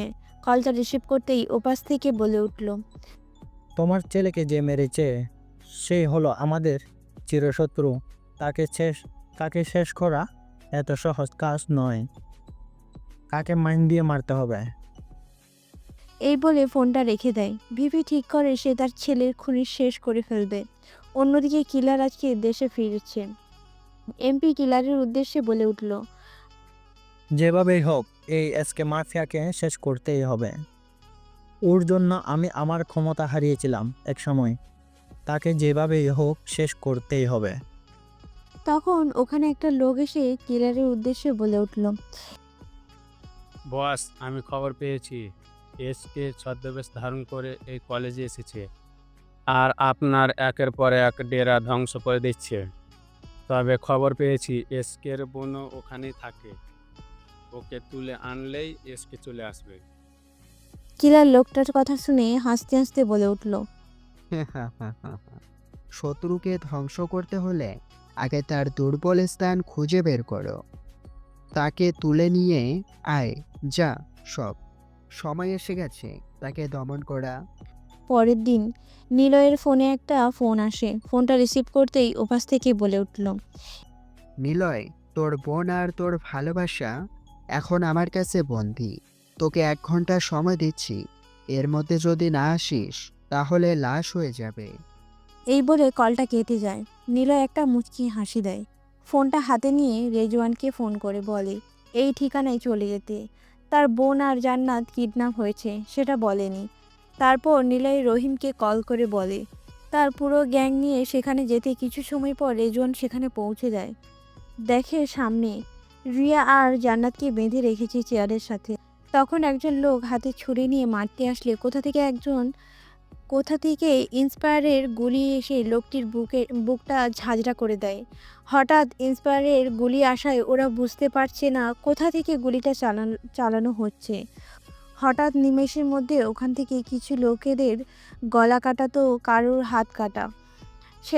সেখানে একজন আগন্তুক উপস্থিত হয়। সে আর কেউ নয়, এসকে নিলয়। তখন পেছন থেকে কিলার বেরিয়ে এসে বলতে লাগেন, আসো এসকে, আসো, আমি তোর জন্য অপেক্ষা করছিলাম। এই যে দেখেছিস, তোর বোন আর তোর ভালোবাসাকে তোর চোখের সামনে মারবো। এই বলে সেখানে এমপি আর ভিপি পেছন থেকে বেরিয়ে আসে। জান্নাত আর রিয়ার মাথায় বন্দুক তাক করে ধরে রাখে। এটা দেখে নিলয় একটু মুচকি হাসি দেয়। এক নিমেষের মধ্যে ভিপি আর এমপির গলার ছুরি চালিয়ে দেয়। তারা দুজনেই গলাকাটা মুরগির মতো ছটফট করতে করতে মারা যায়। রেজওয়ান এসে রিয়া আর জান্নাতকে বাঁধন খুলে দেয়। রিয়া রেজওয়ানকে শক্ত করে জড়িয়ে ধরে কান্না করছে। রেজওয়ান সান্ত্বনা দিচ্ছে। এটা দেখে কিলার চরম রাগ উঠে যায়। কিলার নিলয়ের দিকে বন্দুক তাক করে ট্রিগারে চাপ দেয়, কিন্তু গুলি বের হয় না।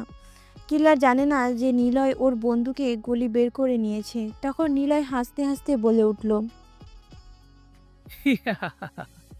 তোর গুলি আমার হাতে। বলেছিলাম না মাস্টার মাইন্ড গেম খেলবো, খেলবো তোদের স্টাইলে, মারবো আমার স্টাইলে। এখন তোকে মরতে হবে। তখন নিলয় তার চাইনিজ কুলারটা বের করে কিলারের হাতে একটা কোপ বসিয়ে দেয়। এতে কিলার চিৎকার করে ওঠে। নিলয় যেই না মারতে যাবে তখনই পেছন থেকে একজন গুলি চালায়। আপনারা কি ভাবছেন গুলিটা কারোর গায়ে লেগেছে? আরে না, গুলিটা উপরে চালানো হয়েছে। নিলয় পেছনে ঘুরে তাকে দেখে তো অবাক হয়। সবচেয়ে বেশি অবাক হয় কিলার, কেননা সে আর কেউ নয়, সে হলো সাজিদ। সাজিদ নিলয়ের কাছে এসে নিলয়ের হাত থেকে চাইনিজ কুলারটা সাজিদ নিয়ে বলে ওঠে, নিয়ালো, তুমি হয়তো ভুলে যাচ্ছ সে আমার শিকার, তাই ভালো হবে আমার শিকারকে শিকার করতে দাও। এই বলে সাজিদ যেই না কিলারকে আঘাত করতে যাবে তখনই কিলার বলে উঠল, সাজিদ, আমি তোর বাবা, তুই তোর বাবাকে মারবি? আমাকে মারিস না, আমি তোর বাবা, আমার ভুল হয়েছে, আমাকে ছেড়ে দে, আমায় মারিস না। সাজিদ এটা শোনার পর হাসতে হাসতে বলে উঠল, ছেড়ে দেব? মনে আছে আমার মাকে আমার চোখের সামনে খুন করেছিলি? সেই খুনের দায়ে আমাকে 10 বছর জেলে থাকতে হয়েছে রে, শুধু তোর জন্য, শুধু তোর জন্য। আমি কেবল আমার বাবাকে নয়, আমার মায়ের মৃত্যুর প্রতিশোধ নিচ্ছি। এখন তোকে মরতে হবে। এই বলে সাজিদ কিলারের বুকে ইচ্ছে মতো কোপাতে থাকে, যেন এক হায়না রূপ ধারণ করেছে। কিলারের লাশটা যেন ক্ষত বিক্ষত করতে থাকে। এটা দেখে রিয়া তখনই বেহুশ হয়ে পড়ে যায়। রেজওয়ান দেরি না করে রিয়াকে কোলে তুলে নেয়, হাসপাতালে চলে আসে। এরপর নিলয় কিলারের লাশের গায়ে লিখে দেয় এসকে। এরপর ওদের লাশগুলোকে নিয়ে কলেজের মাঠে রেখে দিয়ে চলে যায়। পরের দিন সকালবেলা নিলয় আজ কলেজে এসে দেখে 3 জনের লাশ পড়ে আছে ক্যাম্পাসের মাঠে। এটা দেখে ওখানে থাকা সবাই ভয়ে আতঙ্কে হয়ে পড়েছে। কারোর মাথা ঘুরছে তো আবার কেউ অজ্ঞান হয়ে পড়েছে। কিছু সময় পর সেখানে মিডিয়ার লোক খবর প্রচার করা শুরু করে দিয়েছে। ব্রেকিং নিউজ, আমি রাহাত আপনাদের সাথেই আছি। গতকাল রাতে কে বা কারা এই শহরের সবচেয়ে বড় ভয়ঙ্কর এবং আতঙ্ক সন্ত্রাসী কিলার এবং ইপি এবং ভিপিকে কে বা কারা গতকাল রাতে হত্যা করে ক্যাম্পাসের মাঠে ফেলে দিয়ে চলে গেছে এবং কিলারের লাশের গায়ে লিখে দিয়ে গেছে এসকে দ্য মাফিয়া কিং। তবে কি এই শহরের সবচেয়ে বড় আতঙ্ক তৈরি হতে যাচ্ছে? বিস্তারিত জানতে আমরা চলে যাব পুলিশ অফিসার রেজওয়ানের কাছে। স্যার, এই খুনগুলোর পিছনে আসল মাস্টারমাইন্ড কে বা কারা হতে পারে? বিস্তারিত আমাদের বলুন। ওপাশ থেকে রেজওয়ান বলে উঠল, দেখুন, এই খুনগুলো কে বা কারা করেছে আমরা এর তদন্ত খুব শীঘ্র করে জানতে পারবো। এরপর সাংবাদিক বলে উঠল, তো দর্শক বিন্দু, আপনারা দেখতেই পেলেন। ধন্যবাদ এতক্ষণ আমাদের সাথে থাকার জন্য। আবারও দেখা হবে নতুন কোনো নিউজ। বিস্তারিত জানতে আমাদের সাথেই থাকুন গ্লোবাল টিভি। নিলয় লাশগুলোর কাছে যেতেই দেখলো একটা চিঠি পড়ে আছে। তাই সবার অগোচরে চিঠিটা হাতে তুলে নিল নিলয়। চিঠিটা হাতে নিয়ে ভাবতে থাকে, এই চিঠি আবার কে রেখেছে? এসব ভাবতে ছিল নিলয়। অন্যদিকে কলেজে কয়েকদিনের জন্য বন্ধ দেওয়া হয়েছে, তাই নিলয় সেখানে না থেকে বাসায় চলে আসে। বাসার ভেতর দেখে সবাই উপস্থিত হয়ে আছে। রেজওয়ান এর বাবা বলল, আমি একটা সিদ্ধান্ত নিয়েছি, আমাদের বৌমাকে আমাদের সাথে নিয়ে চলে যাব। আমি চাই না আমাদের বৌমা কোনো ক্ষতি হোক, তাই আমি সিদ্ধান্ত নিয়েছি আগামী সপ্তাহের মধ্যে আমাদের বৌমাকে আমরা নিয়ে চলে যাব। কিছু সময় নিলয় ভেবে বলল, তার বোনের কাছে এসে বলতে লাগলো, ঠিক আছে, আমি রাজি আছি। বোন, আমি চাই না তুই কোনো ঝামেলায় পড়িস। আমি চাই তুই ওইখানে গিয়ে ভালো থাক। আমি এখানে এসেছিলাম শুধুমাত্র আমার বাবা-মায়ের প্রতিশোধ নিতে। সেটা হয়ে গেছে। এতে এতে রিজওয়ান আমাকে অনেক সাহায্য করেছে। তাই আমি চাই তোরা দুজন এখান থেকে চলে যা। রিয়া কিছু সময় পর ভেবে বলল, ঠিক আছে ভাইয়া, আমি রাজি আছি। তবে একটা শর্ত আছে, আমি চাই জান্নাতের সাথে তোর বিয়ে দিতে। জান্নাত এটা শোনার পর কিছুটা লজ্জা পেল। জান্নাত সেখানে থেকে রুমে চলে গেল। নিলয় ঠিক আছে বলে তার রুমে চলে আসে। কিছু সময় পর জান্নাত নিলয়ের কাছে আসে, কান্না করতে করতে বলল, নিলয়, আমি আজকে চাকরিটা ছেড়ে দিয়েছি নিলয়। আমি চাই না তোমাকে হারাতে, তোমার কোনো ক্ষতি হোক আমি কখনো চাই না নিলয়। এই পৃথিবীতে তুমি ছাড়া আপন বলতে আমার যে আর কেউ নেই। আমি চাই না তোমাকে হারাতে, আমি তোমাকে হারাতে পারবো না নিলয়। জান্নাতের এই কথা শোনার পর নিলয় জান্নাতকে বুকের সাথে জড়িয়ে ধরে বলতে লাগলো, আরে পাগলি, তুমি কান্না করছো কেন? আমি তো তোমার সাথেই আছি। আমি কথা দিচ্ছি কখনো তোমায় ছেড়ে যাব না। পাগলি একটা। এমন সময় নিলয়ের ফোনে একটা কল আসে। কল রিসিভ করে ওপাশ থেকে রহিম বলে উঠল, ভাই, আজকে খবর পেয়েছি রাতে মেয়ে পাচার হবে, চলে আসবেন, মিশন আছে। আচ্ছা বলে নিলয় ফোনটা রেখে দেয়। দেখলো তার ফোনে ইমেলে একটা মেসেজ এসেছে। মেসেজটা ওপেন করে দেখতেই নিলয় তার বড় আব্বুর রুমে চলে আসে। রুমে আসতেই আলমারির ভেতর একটা ছোট্ট বক্স দেখতে পায়। সেটা হাতে নিয়ে ভেতরে খুলে দেখে একটা চিঠি আর একটা পেন ড্রাইভ। নিলয় চিঠিটা নিয়ে খুলে পড়তে লাগলো। নীলা, সিডি যখন পাবে তখন হয়তো আমি থাকবো না। আমার পুরনো শত্রুরা তোমাকে আক্রমণ করার চেষ্টা করবে, তাই এই পেন ড্রাইভের সকল ইনফরমেশন পেয়ে যাবে। নিলয় পেন ড্রাইভটা তার ল্যাপটপে ওপেন করে দেখে একটা ফাইলটা ওপেন করে দেখলো চাইনিজ ভাষায় কি যেন লেখা রয়েছে।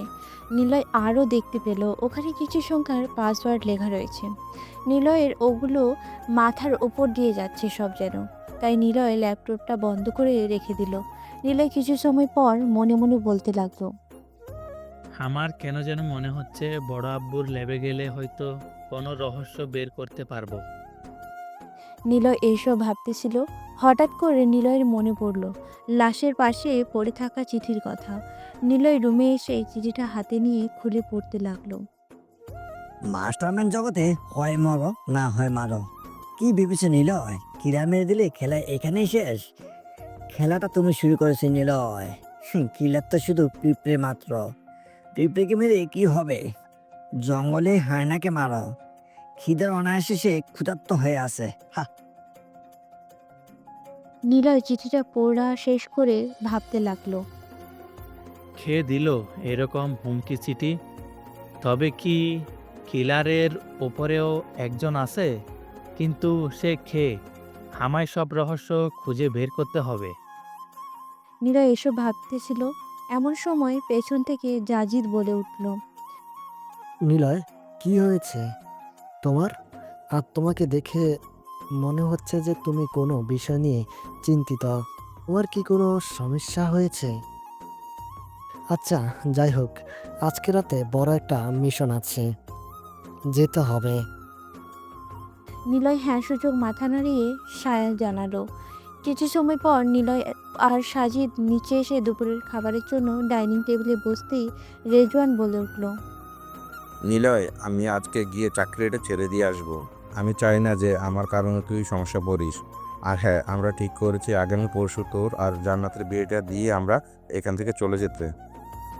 আর সাজিদ, আমি তোমাকে কি বলে যে ধন্যবাদ দেব?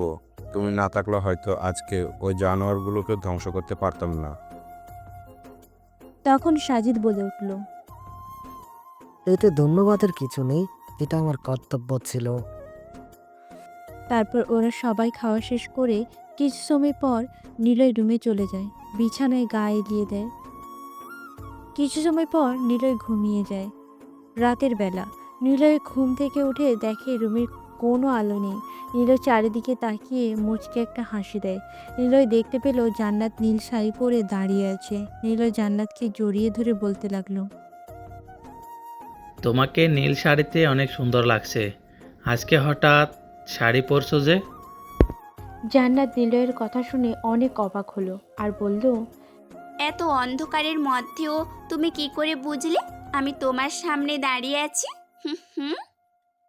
নিলয় জান্নাতের দু গালে ধরে হাসতে হাসতে বলে উঠল, হারে পাগলি, তুমি হয়তো ভুলে গেছো আমি কে।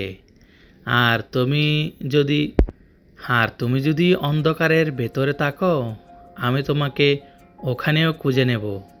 ভালোবাসি তোমায়। এই বলে নিলয় জান্নাতকে বুকের সাথে মিশিয়ে নেয়। তারপর জান্নাত যেটা করলো এটার জন্য নিলয় মোটেও প্রস্তুত ছিল না। জান্নাত নিলয়ের ঠোঁটজোড়া দখল করে চুষতে লাগলো। প্রায় 5 মিনিট অতিবাহিত হওয়ার পর ছেড়ে দিয়ে দুজনে হাঁপাতে লাগলো। নিলয় বলতে লাগলো, এটা কি বললে? এখনই যদি কিছু হয়ে যেত তাহলে? বিয়ের পর অনেক আদর বাকি আছে, এখন তো সবে শুরু করেছি। এই বলে জান্নাত ওখান থেকে চলে যায়। রাতের বেলা সাজিদ বাড়ি থেকে বেরিয়ে কিছু দূর যেতেই দেখলো তার জন্য কিছু লোক দাঁড়িয়ে আছে। সাজিদ কিছু না বলে বাইক স্টার্ট করে অজানা গন্তব্যের দিকে ছুটে চলেছে। কিছু সময় পর সাজিদ একটা জঙ্গলের ভেতর চলে আসে আর ওখানে দেখে কিছু লোক আর একটি ট্রাকে কিছু মেয়েদের চিৎকার এবং আর্তনাদ ভেসে উঠছে। সাজিদ দেখলো দুজন সামনাসামনি বসে আছে। সাজিদ বাইক থামিয়ে তার গানটা বের করে ওদের সামনে চলে যায়। সামনে যেতেই দুজন লোকের মধ্যে বলে উঠল একজন লোক, এই তুই কে রে? তুই এখানে কি করিস? আর তুই এখানে কিভাবে এলি? তুই জানিস এখানে আসলে তোর কি হতে পারে? তুই জানিস আমরা কার লোক? ডেভিল ভিলেনের। তখন সাজিদ হাসতে হাসতে বলে উঠল, তোরা হয়তো ভুলে যাচ্ছিস বাপেরও বাপ আছে, তাই তোদেরকে ধ্বংস করার জন্য আমি এসেছি। এই কথাগুলো শুনে ওই লোক দুটো আরও বেশি রেগে যায় আর ওই দুজন লোক বন্দুক তাক করে সাজিদের দিকে ধরে থাকে।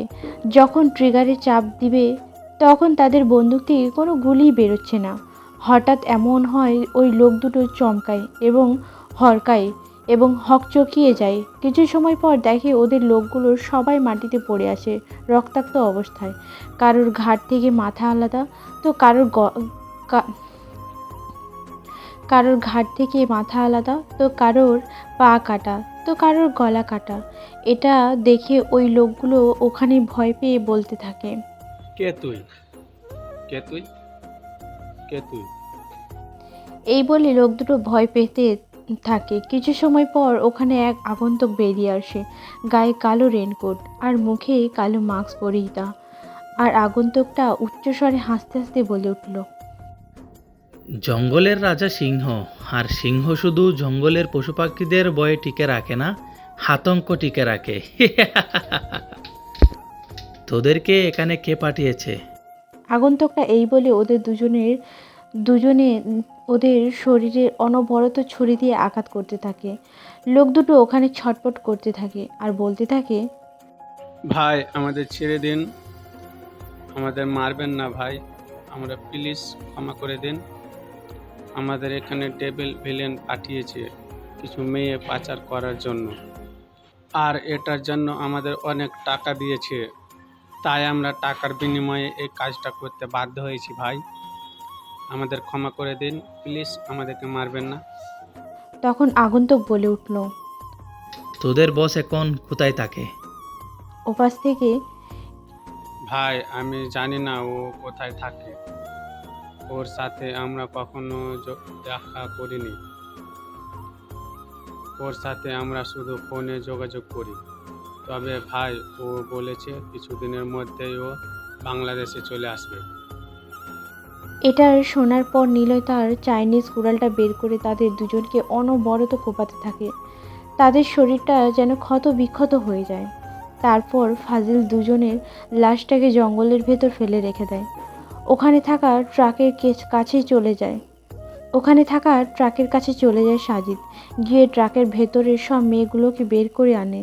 তারপর সাজিদ সেই মেয়েগুলোর বাসায় অ্যাড্রেস নিয়ে তাদের বাসায় পৌঁছে দিয়ে তার নিজ গন্তব্যে চলে যায় সাজিদ।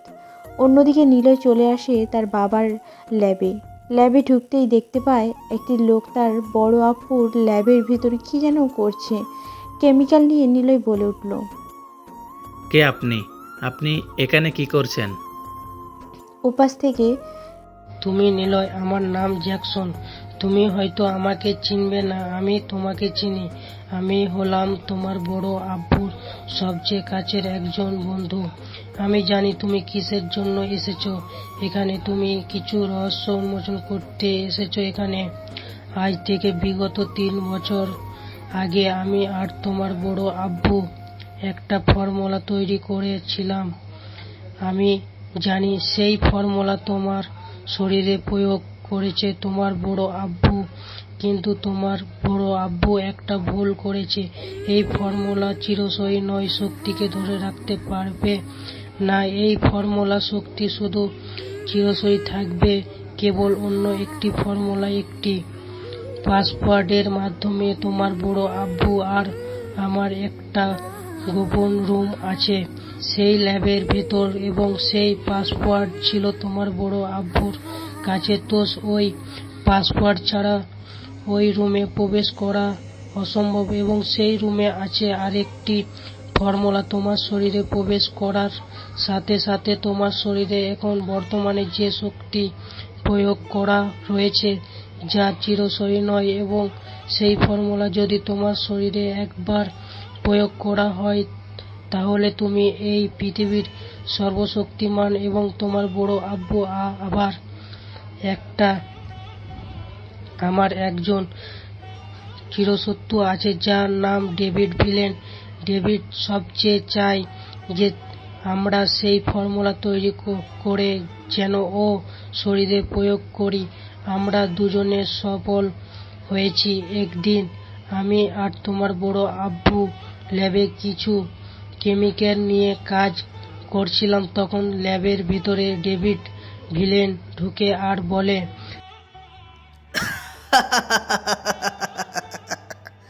কোথায় গেল আমার সেই ফর্মুলা যেটা দিয়ে আমি সর্বশক্তিমান হতে পারবো? কোথায় সেই ফর্মুলা? কি বললি, দিবি না? এই তোরা দাঁড়িয়ে কি দেখছিস? সেই ফর্মুলাটা আমার হাতে চাই। খুঁজে দেখ কোথায় আছে। এটা দিয়ে আমি সর্বশক্তিমান হতে পারবো।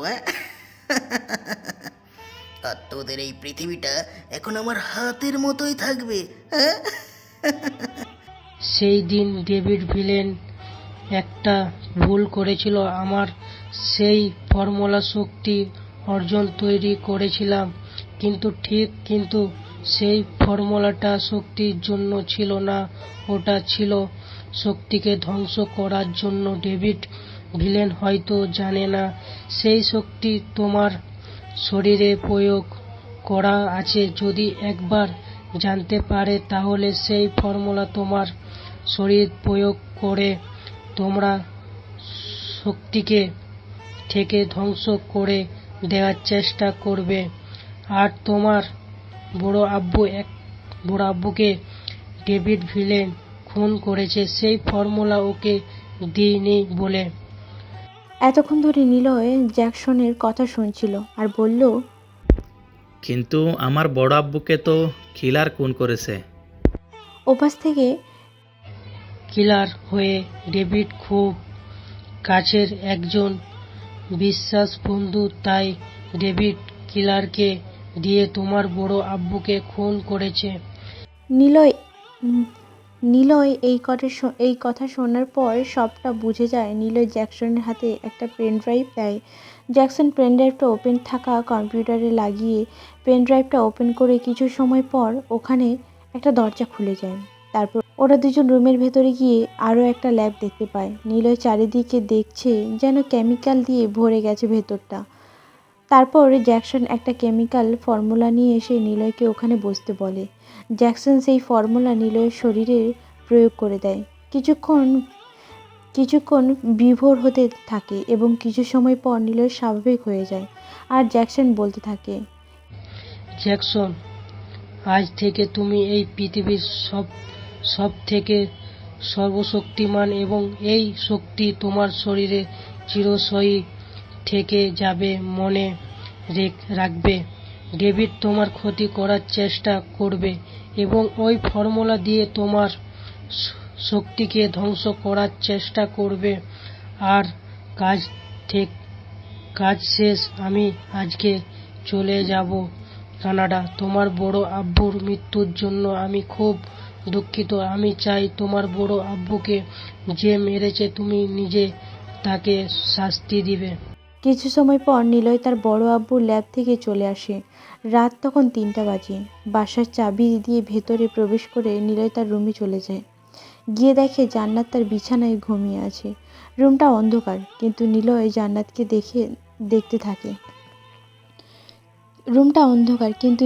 জান্নাতকে দেখতে থাকে। ঘুমন্ত চেহারায়, যেন অনেক সুন্দর লাগছে জান্নাতকে। নিলয় রুমের লাইট অন করে বিছানায় ঘুমাতে গেলে জান্নাত এসে নিলয়কে জড়িয়ে ধরে কান্না করতে থাকে আর বলতে থাকে, নিলয়, তুমি ঠিক আছো? তোমার কিছু হয়নি তো? তুমি ঠিক আছো তো? আমি তোমাকে ছাড়া বাঁচবো না নিলয়। আমি তোমাকে অনেক ভালোবাসি নিলয়। তোমার কিছু হয়ে গেলে আমি বাঁচবো না নিলয়। এই বলে জান্নাত জ্ঞান হারিয়ে নিলয়ের বুকে ঢলে পড়ে। হঠাৎ এমন হয়, নিলয় একটু ভয় পেয়ে এলো আর বলতে লাগলো, জান্নাত, কি হয়েছে তোমার? জান্নাত, কথা বলছো না কেন? কি হয়েছে তোমার? এমন করছো কেন? কি হয়েছে বলো আমায়। এ জান্নাত, কথা বলো, কি হয়েছে তোমার? নিলয়ের জান্নাতকে তার বিছানায় শুয়ে নিলয়ের চিল্লান্তে বাসার সবার উপস্থিত হলো। হঠাৎ রিয়া বলে উঠল, কি হয়েছে নিলয়? তুই এভাবে চিল্লাচ্ছিস কেন? কিছু সময় পর ওখানে সাজিদ উপস্থিত হয়। নিলয় সব খুলে বলে। কি হয়েছে? রিয়া জান্নাতের কাছে গেল আর রেজওয়ান বলল, রেজওয়ানা, তুমি শীঘ্রই ডাক্তারকে কল করে আসতে বলো। তারপর রেজওয়ান তার ফোনটা হাতে নিয়ে ডাক্তারকে কল করে তাদের বাসায় আসতে বলে। 1 ঘন্টা পর দরজায় কলিং বেলটা বেজে উঠল। কে এসে তা দেখার জন্য সাজিদ নিচে চলে যায়। দরজা খুলে দেখে এক সুন্দরী মেয়ে দাঁড়িয়ে আছে। সাজিদ যেন এক ধ্যানে তাকিয়ে আছে। হঠাৎ মেয়েটি সাজিদকে ঠেলে রুমে প্রবেশ করলো। সাজিদ খেয়াল করলো মেয়েটির হাতে একটি ব্যাগ। কিছু সময় পর রেজওয়ান নিচে নেমে আসলো আর মেয়েটির উদ্দেশ্যে বলতে লাগলো, ও লিজা, তুই চলে এসেছিস? যাক, ভালো হয়েছে, চলো উপরে চল। ওরা দুজন উপরে চলে যায় আর এদিকে সাজিদ ভাবতে লাগে, ও তাহলে মেয়েটার নাম লিজা। বাহ, মেয়েটা তো দেখতে অনেক সুন্দর আছে, কিন্তু মেয়েটাকে দেখে মনে হচ্ছে অনেক রাগী। এসব ভাবতে থাকা সাজিদ অন্যদিকে রেজওয়ান লিজাকে নিয়ে উপরে চলে আসে আর বলে উঠল, তোমাদের সাথে পরিচয় করে দিই, এ হচ্ছে লিজা, আমার কলেজ লাইফের ফ্রেন্ড। আমরা একসাথে কলেজ ইউনিভার্সিটি পড়েছি। ওনার ইচ্ছা ছিল ডাক্তারি পড়ার, তাই 3 মাস আগে লিজা ডাক্তারে জয়েন করেছে। লিজা, তোর সাথে পরিচয় করে দিই, এ অবশ্যই নিলয়, আর ও সেরিয়া, আমি যার কথা তোকে সবসময় বলতাম। ওপাশ থেকে লিজা নামের মেয়েটি বলে উঠল, এসব আলাপ নয়, পরে করা যাবে। রেজওয়ান, আগে পেশেন্টকে দেখতে হবে। এখানে পেশেন্টকে। আচ্ছা, তোমরা সবাই বাইরে যাও, আমি দেখছি কি হয়েছে। এই বলে সবাই রুম থেকে বেরিয়ে গেল। প্রায় আধ ঘন্টা পর লিজা বেরিয়ে এসে সবার উদ্দেশ্যে বলতে লাগলো, উনি হয়তো অনেক ভয় পেয়েছে, তাই জ্ঞান হারিয়েছে। তবে ভয়ের কোনো কারণ নেই, সব ঠিক হয়ে যাবে। আর নিয়মিত খাওয়া দাওয়া করাতে হবে। এই কথা শুনে নিলয় একটু স্বস্তি নিঃশ্বাস ফেলল। নিলয় রুমে চলে গেল। জান্নাত ঘুমিয়ে আছে। নিলয় জান্নাতের ঘুমের দিকে তাকিয়ে আছে একভাবে। অন্যদিকে রেজওয়ান লিজাকে বলে উঠল, লিজা, এত রাতে তোর একা যাওয়াটা ঠিক হবে না। সাজিদ, তুমি গিয়ে ওর বাসায় একটু পৌঁছে দিয়ে আসো তো। এই বলে সাজিদ গ্যারেজ থেকে গাড়ি বের করে নিয়ে আসে। লিজা গাড়িতে উঠে বসতেই সাজিদ গাড়ি চালাতে লাগলো। এভাবেই কিছু সময় অতিবাহিত হওয়ার পর নীরবতা ভেঙে লিজা রাগী গলায় বলে উঠল, ওই, আপনি কি গাড়িটা জোরে চালাতে পারছেন না? আমাকে তাড়াতাড়ি বাসায় যেতে হবে, বাসায় কাজ আছে অনেক। এভাবে রাগান্বিত কথা বলায় সাজিদ মুচকি হাসি দিয়ে বলে উঠল, বাহ বাহ, তুমি রেগে গেলে অনেক সুন্দর লাগে তোমাকে কিউটি। এ কথা শোনার পর লিজা আরও রেগে বলে, ওই আপনি গাড়ি জোরে চালাবেন নাকি আমি ইঞ্জেকশন বের করব? এই বলেই লিজা তার ব্যাগ থেকে একটা ইঞ্জেকশন বের করে, যা দেখে সাজিদ বলতে লাগলো, এটা করবেন না, আমাকে ইঞ্জেকশন দিবেন না। এই বলে সাজিদ গাড়ি জোরে চালাতে লাগলো। প্রায় 30 মিনিট পর লিজা বাসায় পৌঁছে যায়। লিজা গাড়ি থেকে নেমে এক মুহূর্ত না দাঁড়িয়ে বাসার ভেতর চলে যায়। এদিকে সাজিদ লিজার যাওয়ার পানে তাকিয়ে থাকে আর বলতে থাকে, যাক বাবা, কি মেয়ে রে, ধন্যবাদ না দিয়ে চলে গেল। সাজিদ আর ওখানে না দাঁড়িয়ে গাড়ি নিয়ে বাসায় চলে আসলো। পরের দিন সকালবেলা নিলয়ের ঘুম ভাঙতেই দেখে জান্নাত তার পাশে ঘুমিয়ে আছে। নিলয় জান্নাতের মুখের উপর লেপ্টে চাওয়া চুলগুলো কানের কাছে গুঁজে দিতেই হঠাৎ জান্নাতের ঘুম ভেঙে গেল। জান্নাত নিলয়কে দেখে শক্ত করে জড়িয়ে ধরল, যেন ছেড়ে দিলেই হারিয়ে যাবে। জান্নাত কাঁদো কাঁদো বলে উঠল, নিলয়, কে যেন তোমাকে আমার থেকে দূরে করতে চাইছে। কালকে রাতে আমি একটা বাজে স্বপ্ন দেখেছি, তোমাকে আমার থেকে কেউ নিয়ে যাচ্ছে। নিলয়, আমি তোমাকে হারাতে চাই না নিলয়, ভালোবাসি তোমাকে, খুব ভালোবাসি, অনেক ভালোবাসি। এই কথাগুলো বলে জান্নাত কান্না করতে থাকে। নিলয় জান্নাতকে বুকে জড়িয়ে নিয়ে বলতে লাগলো, আরে পাগলি, আমায় তোমার থেকে কেউ আলাদা করতে পারবে না, প্লিজ কান্না করো না, আজই তোমার পাশে আমি। এই বলে নিলয় জান্নাতের চোখের জল মুছে দেয় সযত্নে। কিছু সময় পর নিলয় আর জান্নাত ফ্রেশ হয়ে নিচে নেমে আসে সকালে নাস্তা করার জন্য। নিচে সবাই উপস্থিত আছে। নিলয় আর জান্নাত বসে পড়ে, সবাই নাস্তা খাওয়া শুরু করে। হঠাৎ এমন সময় রেজওয়ানের বাবা বলে উঠল, নিলয়, তোমার বাবা মা নেই, তাই আমি চাই তুমি জান্নাতকে বিয়ে করো। আমি জানি তোমার বাবা আর জান্নাতের বাবা দুজন পরস্পরের বন্ধু, তাই আমি তোমার বাবার দায়িত্ব পালন করতে চাই। আমরা সবাই মিলে সিদ্ধান্ত নিয়েছি আগামী পরশু শনিবার তোমাদের বিয়ে দিতে। যেহেতু তোমরা দুজন দুজনকে ভালোবাসো, সো তোমাদের বিয়েটা খুব তাড়াতাড়ি দিতে। তোমরা কি এই বিয়েতে রাজি আছো? নিলয় আর জান্নাত হ্যাঁ সুযোগ মাথা নাড়িয়ে সাই জানালো। তারপর তারা সবাই খাওয়া দাওয়া শেষ করে রুমে গিয়ে নিলয় তার ল্যাপটপে বসে বসে কী যেন করতে লাগলো। নিলয়ের ফোনে একটা কল আসলো। কল রিসিভ করতেই ওপাশ থেকে রহিম বলে উঠল, ভাই, খবর পেয়েছি ডেভিল বিলেন বাংলাদেশে এসেছে, আর আপনার উপরও কিন্তু হামলা করার চেষ্টা করবে। সাবধান থাকবেন ভাই, সাবধান থাকবেন। এই বলে কলটা কেটে যায়। নিলয় মনে মনে বলতে লাগলো, পিপিলিকার পাগা গজায় মরিবার তরে, এবার শুরু হবে আসল খেলা। 2 দিন পর দেখতে দেখতে নিলয় আর জান্নাতের বিয়ে হয়ে যায়। কিছু সময় আগে কাজী সাহেব এসে বিয়ে পড়িয়ে দিয়ে গেছে। রাতের বেলায় রেজওয়ান নিলয় আর সাদের ওপর দাঁড়িয়ে দাঁড়িয়ে গল্প করছে। সাজিদ নিলয়ের কানে কানে বলে উঠল, নিলয়, আজকে বাসর রাতে বিড়ালটা মারতে যেন ভুলে যেও না। এই বলে সাজিদ মুচকি মুচকি হাসতে থাকে। এমন সময় রিয়া আসে ছাদের ওপর।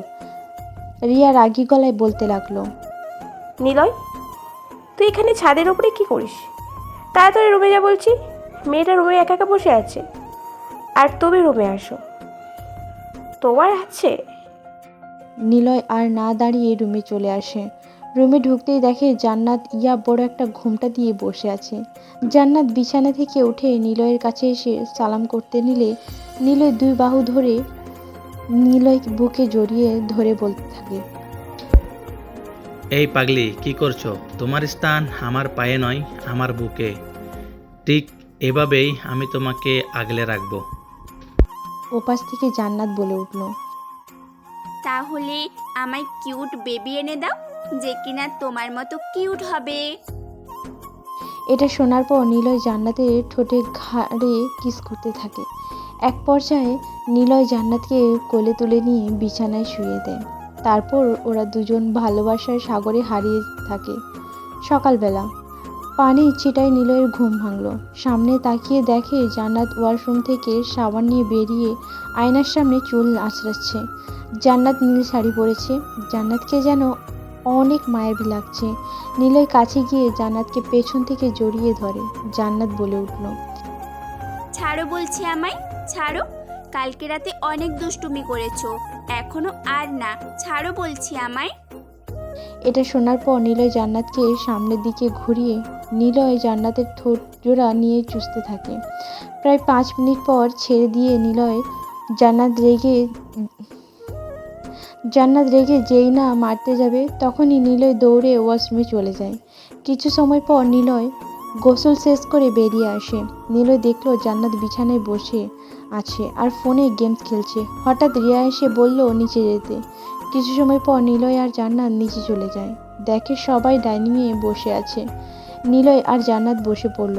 তার সবাই নাস্তা খাওয়া শুরু করলো। এমন সময় রেজওয়ানের বাবা বলে উঠল, নিলয়, এখন আমাদের যেতে হবে। ব্যবসার নতুন প্রজেক্ট হাতে নিয়েছি, তাই আমরা আগামী সপ্তাহে চলে যাব ভাবছি। নিলয় হ্যাঁ বলে মাথা নাড়ায়। দেখতে দেখতে প্রায় 1 সপ্তাহ কেটে যায়। আজকে রেজওয়ানের বাবা মা চলে যাবে, তাই সবাই ঢাকা শাহজালাল বিমানবন্দরে এয়ারপোর্টে এসেছে। রেজওয়ানের বাবা মাকে এগিয়ে দিতে রেজওয়ান আর রিয়াকে নিয়ে যাবেন বলে ঠিক করলো। রেজওয়ানের বাবা তাই ওদেরকে রেখে যায় নিলয়ের কথা ভেবে। রেজওয়ানের বাবা মাকে এগিয়ে দিতে রেজওয়ান আর রিয়াকে নিয়ে যাবে না বলে ঠিক করলো। রেজওয়ানের বাবা তাই ওদেরকে রেখে যায় নিলয়ের কথা ভেবে। রিয়া এসে বাবা মাকে রিয়া ধরে কান্না করতে লাগলো। রেজওয়ান বাবা বলে উঠল, কখনো কান্না করবে না। তোমার বাবা নেই, মা নেই তো কি হয়েছে? আমি তোমার বাবা। আমার তো মেয়ে নেই, তুমি আমার বৌমা না মেয়ে। রেজওয়ান, বৌমাকে কখনো কষ্ট দিবি না, সব সময় চোখে চোখে রাখবি।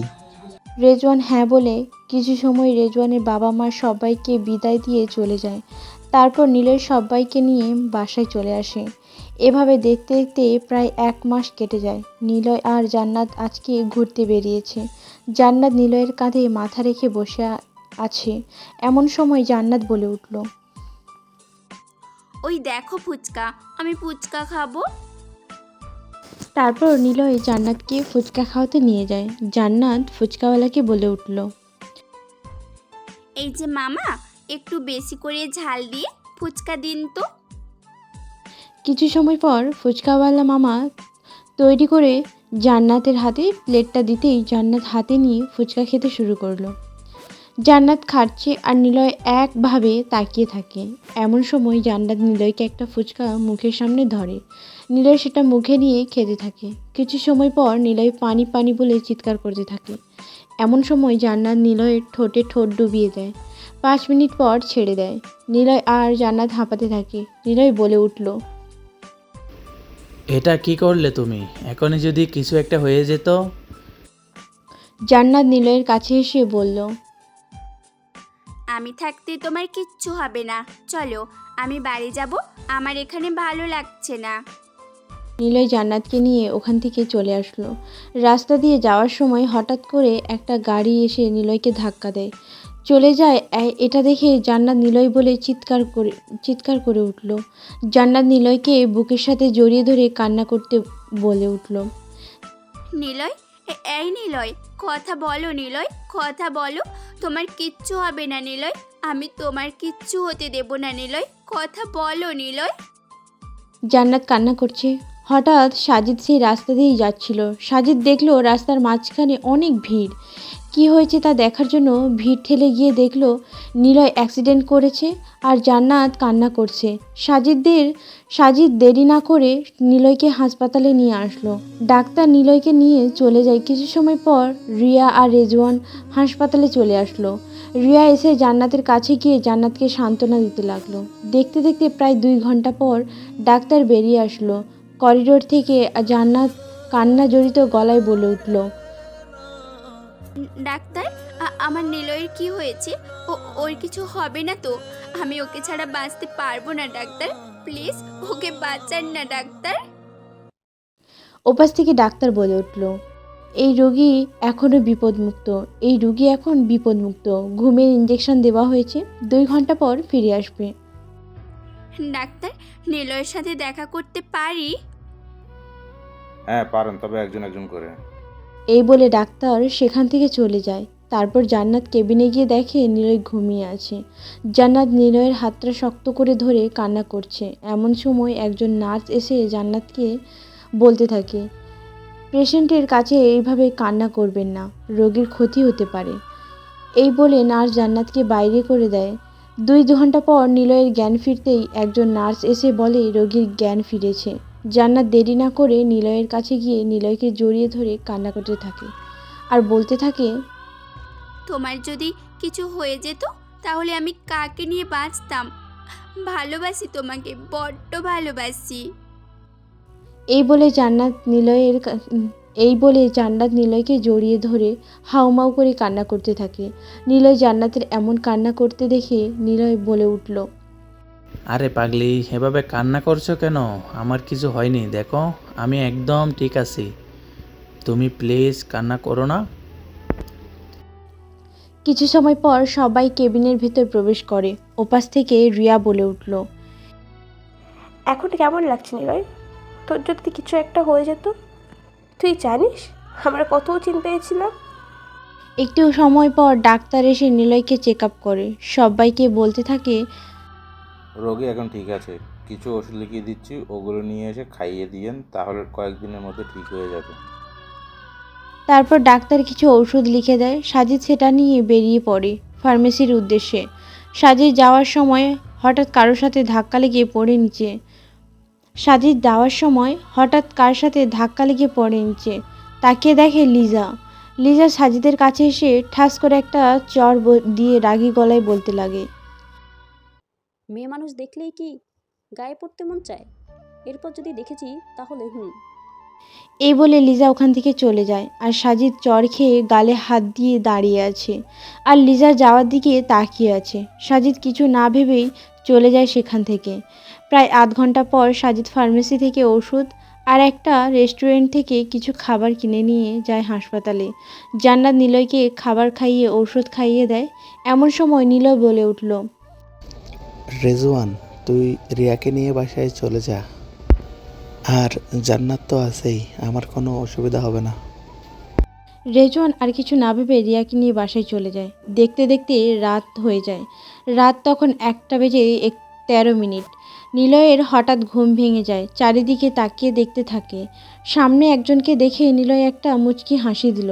যেই না নিলয়কে আঘাত করতে যাবে তখনই নিলয় তাকে ঠাস করে একটা চড় মারে, ছিটকে ফেলে দেয় আর বলতে থাকে, কে তুমি আর আমায় মারতে চাও কেন? বলো, কে তুমি? হঠাৎ সাজিদের মনে হলো ভেতরে চেল্লানোর আওয়াজ আসছে। তাই দেরি না করে সাজিদ কেবিনে প্রবেশ করে দেখলো অন্ধকার। তাই লাইট অন করতেই দেখলো মুখে মাস্ক পরিহিত একজন নিচে পড়ে আছে। আর নিলয় বলছে। সাজিদ সেই মানুষটির কাছে গিয়ে মুখের মাস্কটা খুলতেই সামনে যাকে দেখলো সাজিদ স্তব্ধ হয়ে যায় আর বলতে থাকে, লিজা, তোমার হাতে এটা কি? বলো, কি এটা? আমি বলছি ওকে কে পাঠিয়েছে। আর ওর হাতে এইটা একটা ফর্মুলা, যেটা আমার শরীরের ভেতরে প্রবেশ করাতে চেয়েছিল। এটার দ্বারা আমার ভেতরে যে শক্তি আছে সেটা ধ্বংস করার জন্য। কিন্তু লিজা, তোমাকে এটা কে দিয়েছে? বলো লিজা, চুপ করে আছো কেন? লিজা চুপ করে আছে। দেখে সাজিদ বলে উঠল, লিজা, তোমার প্রতি আমার এই কদিনে ভালো লাগা, ভালোবাসা কাজ করছিল। তোমাকে যেদিন প্রথম দেখেছিলাম সেদিন তোমাকে আমার অনেক ভালো লেগে গিয়েছিল। কিন্তু তুমি কি করলে? নিলয়কে খুন করতে চেয়েছিলে। আমি আর তোমাকে দেখতে চাই না। তুমি আর আমার সামনে আসবে না কখনো। এই বলে সাজিদ ওখান থেকে চলে যায়। লিজা কান্না করতে করতে বলে উঠল, আমাকে প্লিজ ক্ষমা করে দিন। আমার এটা ছাড়া আর কোনো পথ ছিল না। ডেভিড আমার মার ছোট ভাইকে আটকে রেখেছে। ডেভিডের লোক তোমার উপর অনেক আগে থেকে নজর রেখেছিল। ওই দিন তোমাদের বাড়ি গিয়েছিলাম, ডেভিডের লোক আমাকে ফলো করেছিল। ওই দিন যখন আমি তোমাদের বাড়িতে পৌঁছাই, তখন ডেভিড আমার মা আর ছোট ভাইকে তুলে নিয়ে যায় আর বলেছে, তোমার শরীরে ওই ফর্মুলা প্রবেশ করালে তাহলে আমার মা আর ভাইকে ছেড়ে দেবে। আমার এটা ছাড়া আর কোনো উপায় ছিল না। প্লিজ আমাকে ক্ষমা করে দাও। কথাগুলো শুনে নিলয় বলে উঠল, তুমি কোনো চিন্তা করো না লিজা, আমি যা বলবো তুমি তাই করবে। তারপর নিলয় কি কি করতে হবে সব বুঝিয়ে দিল। তারপর লিজা সেখান থেকে চলে যায়। আর নিলয় বেডে এসে দেখলো জান্নাত ঘুমিয়ে আছে। নিলয় গিয়ে জান্নাতকে জড়িয়ে ধরে শুয়ে আছে আর মনে মনে বলে উঠল, ভাগ্যিস আমি পাগলিটারে ঘুমের ওষুধ খাইয়েছিলাম, নয়তো কি যে করতো। অন্যদিকে সাজিদ নিজের রাগ কন্ট্রোল করতে না পেরে গাড়ির গ্লাসের ওপর জোরে আঘাত করলো। সাজিদের হাত থেকে রক্ত পড়ছে। এতে সাজিদের কোনো ভ্রুক্ষেপ নেই। অন্যদিকে লিজা সাজিদকে খুঁজতে খুঁজতে বাইরে চলে আসে আর দেখতে পায় সাজিদ নিচে বসে আছে আর ওর হাত থেকে রক্ত পড়ছে। লিজা সাজিদের কাছে গিয়ে সাজিদের হাতটা শক্ত করে ধরে কান্না করতে করতে আর বলে, তুমি এটা কি করছো সাজিদ? আমি দোষ করেছি, তুমি আমার শাস্তি দাও। এভাবে নিজেকে আঘাত করো না। এই বলে লিজা তার ওড়নাটা ছিঁড়ে সাজিদের হাতে বেঁধে দেয়। এমন সময় সাজিদের বলে ওঠে, জানো, আমার বয়স যখন 12 বছর, তখন আমার বাবা আমার মাকে আমার চোখের সামনে খুন করে। আর সেই খুনের মিথ্যা অপবাদে আমাকে 10 বছর জেলে কাটিয়েছে। আমি জীবনে কারো মায়ায় পড়িনি, কিন্তু প্রথম সেদিন তোমাকে দেখেছি, তোমায় ভালোবেসে ফেলেছি। কিন্তু তুমি নীলয়কে মারতে চেয়েছিলে। তুমি আমার চোখের সামনে থেকে চলে যাও। তুমি আমার কথাটা একবার বিশ্বাস করো। আমি এরকম করতে চাইনি, বিশ্বাস করো আমায়। আমি তোমার কোনো কথা শুনতে চাই না, তুমি এখান থেকে চলে যাও। তারপর লিজা ওখান থেকে চলে যায় কান্না করতে করতে। সকালবেলা রিয়া আর রেজওয়ান এসেছে হাসপাতালে নিলয়কে আজ বাড়ি নিয়ে যেতে। রেজওয়ান হাসপাতালে এসেই ডাক্তারের সাথে কথা বলেছে নিলয়কে আজ বাড়ি নিয়ে যাবে। ডাক্তার বলেছে আজ দুপুরে নিয়ে যেতে পারবে। অন্যদিকে লিজা যখন বাড়ি থেকে হাসপাতালের দিকে রওনা হচ্ছিল, তখন কিছু ছেলে এসে লিজাকে গলিতে তুলে নিয়ে যায়। লিজা ছাড়ানোর জন্য চিৎকার করছে আর বলছে, কারা আপনারা? আমাকে ছেড়ে দিন। আমায় কোথায় নিয়ে যাচ্ছেন? ছেড়ে দিন আমায়। তখন ওপাশ থেকে একটা ছেলে বলে উঠল, এই চুপ, একদম চুপ। বেশি কথা বললে না এক্ষাই শেষ করে দেব। আমাদের বস বলেছে তোকে তুলে নিয়ে যেতে। বেশি কথা বললে না এখানেই শেষ করে ফেলনো বলে দেব। ছেলেটির কথা শুনে লিজা একটু ভয় পায়। প্রায় 30 মিনিট পর তারা লিজাকে একটা বাড়িতে নিয়ে আসে। বাড়ির ভেতরে ঢুকে একটি ছেলে বলে, বস, ওকে নিয়ে এসে এখন কি করব? তখন ওপাশ থেকে পেছনের চেয়ারে বসে থাকা লোকটি হাসতে হাসতে বলে উঠল,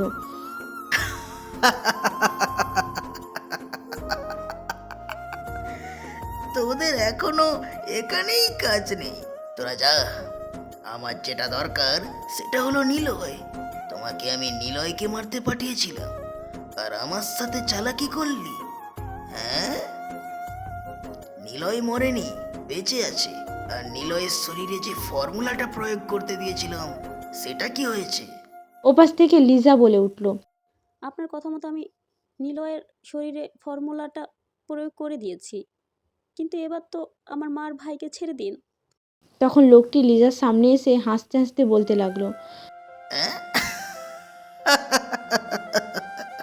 ছেড়ে দেব? হ্যাঁ, কিন্তু তোমায় আরেকটা কাজ করতে হবে। সেটা হলো সাজিদকে খুন করতে হবে।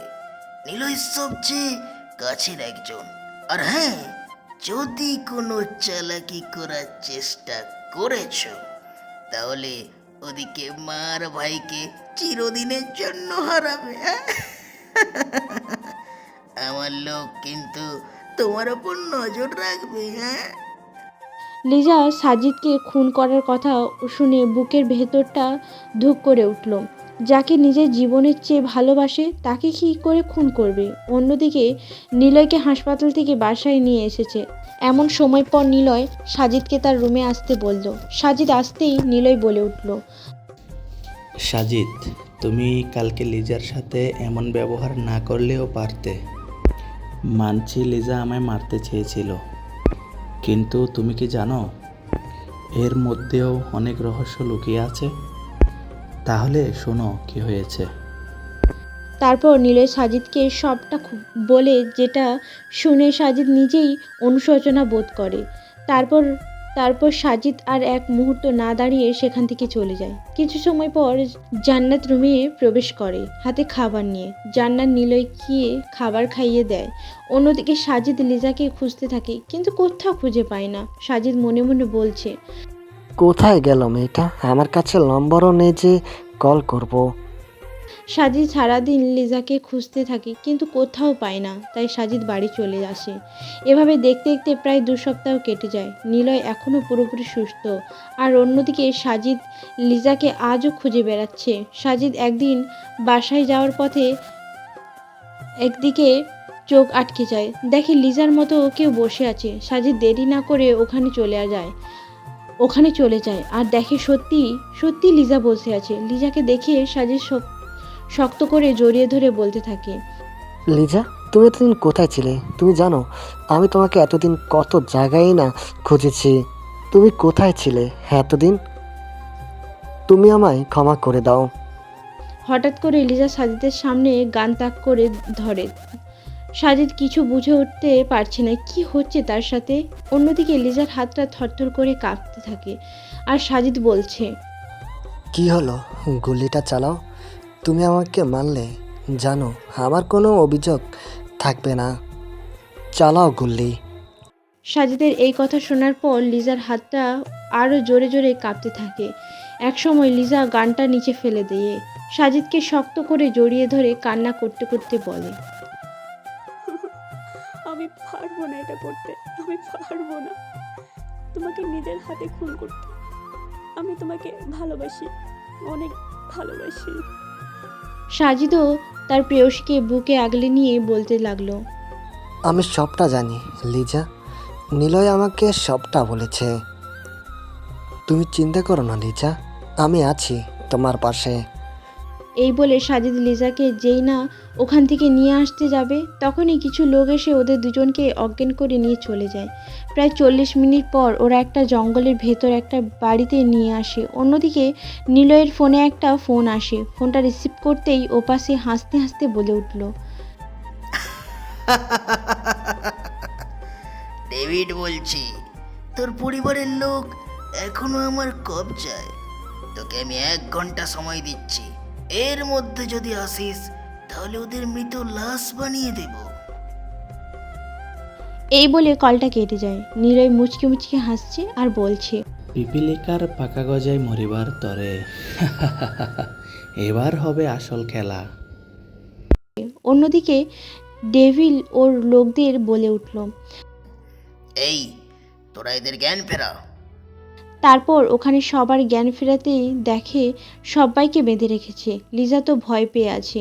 এমন সময় ডেভিল লিজার কাছে এসে রাগী গলায় বলে উঠল, আমার সাথে চালাকি। তোকে আমি সাজিদকে মারতে পাঠিয়েছিলাম, আর তুই কি করলি? সাজিদকে ভালোবেসে ফেললি। আমি তো চোখের সামনে ওকে মারবো। ওই হকি স্টিকটা দে। এই বলে সাজিদের হাঁটুতে এক বাড়ি মারে। এতে সাজিদ জোরে চিল্লিয়ে ওঠে। দেখে লিজা চিৎকার করে ওঠে। ডেভিল একের পর এক মারতে থাকে সাজিদকে।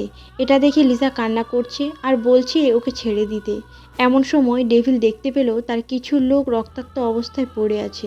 এমন সময় ডেভিল বলে উঠল, হচ্ছে এখানে কে করলো এমন?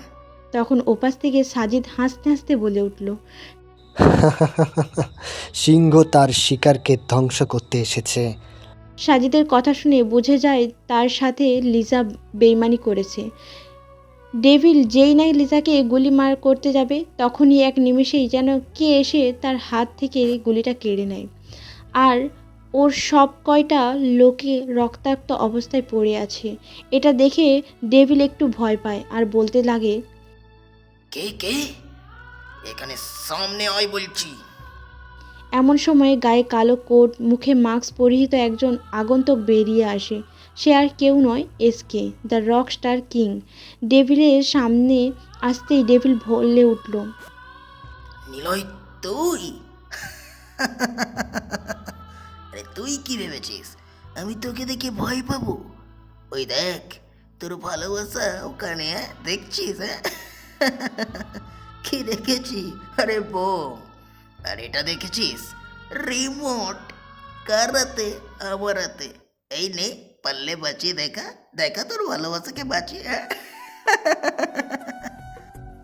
এটা দেখে জান্নাত ভয়ে কান্না করতে করতে নিলয়কে বলতে থাকে, নিলয়, আমি তোমায় ভালোবাসি নিলয়, খুব বেশি ভালোবাসি। এই কথা শুনে নিমেষের মধ্যে নিলয় জান্নাতকে নিয়ে আসে তার কাছে।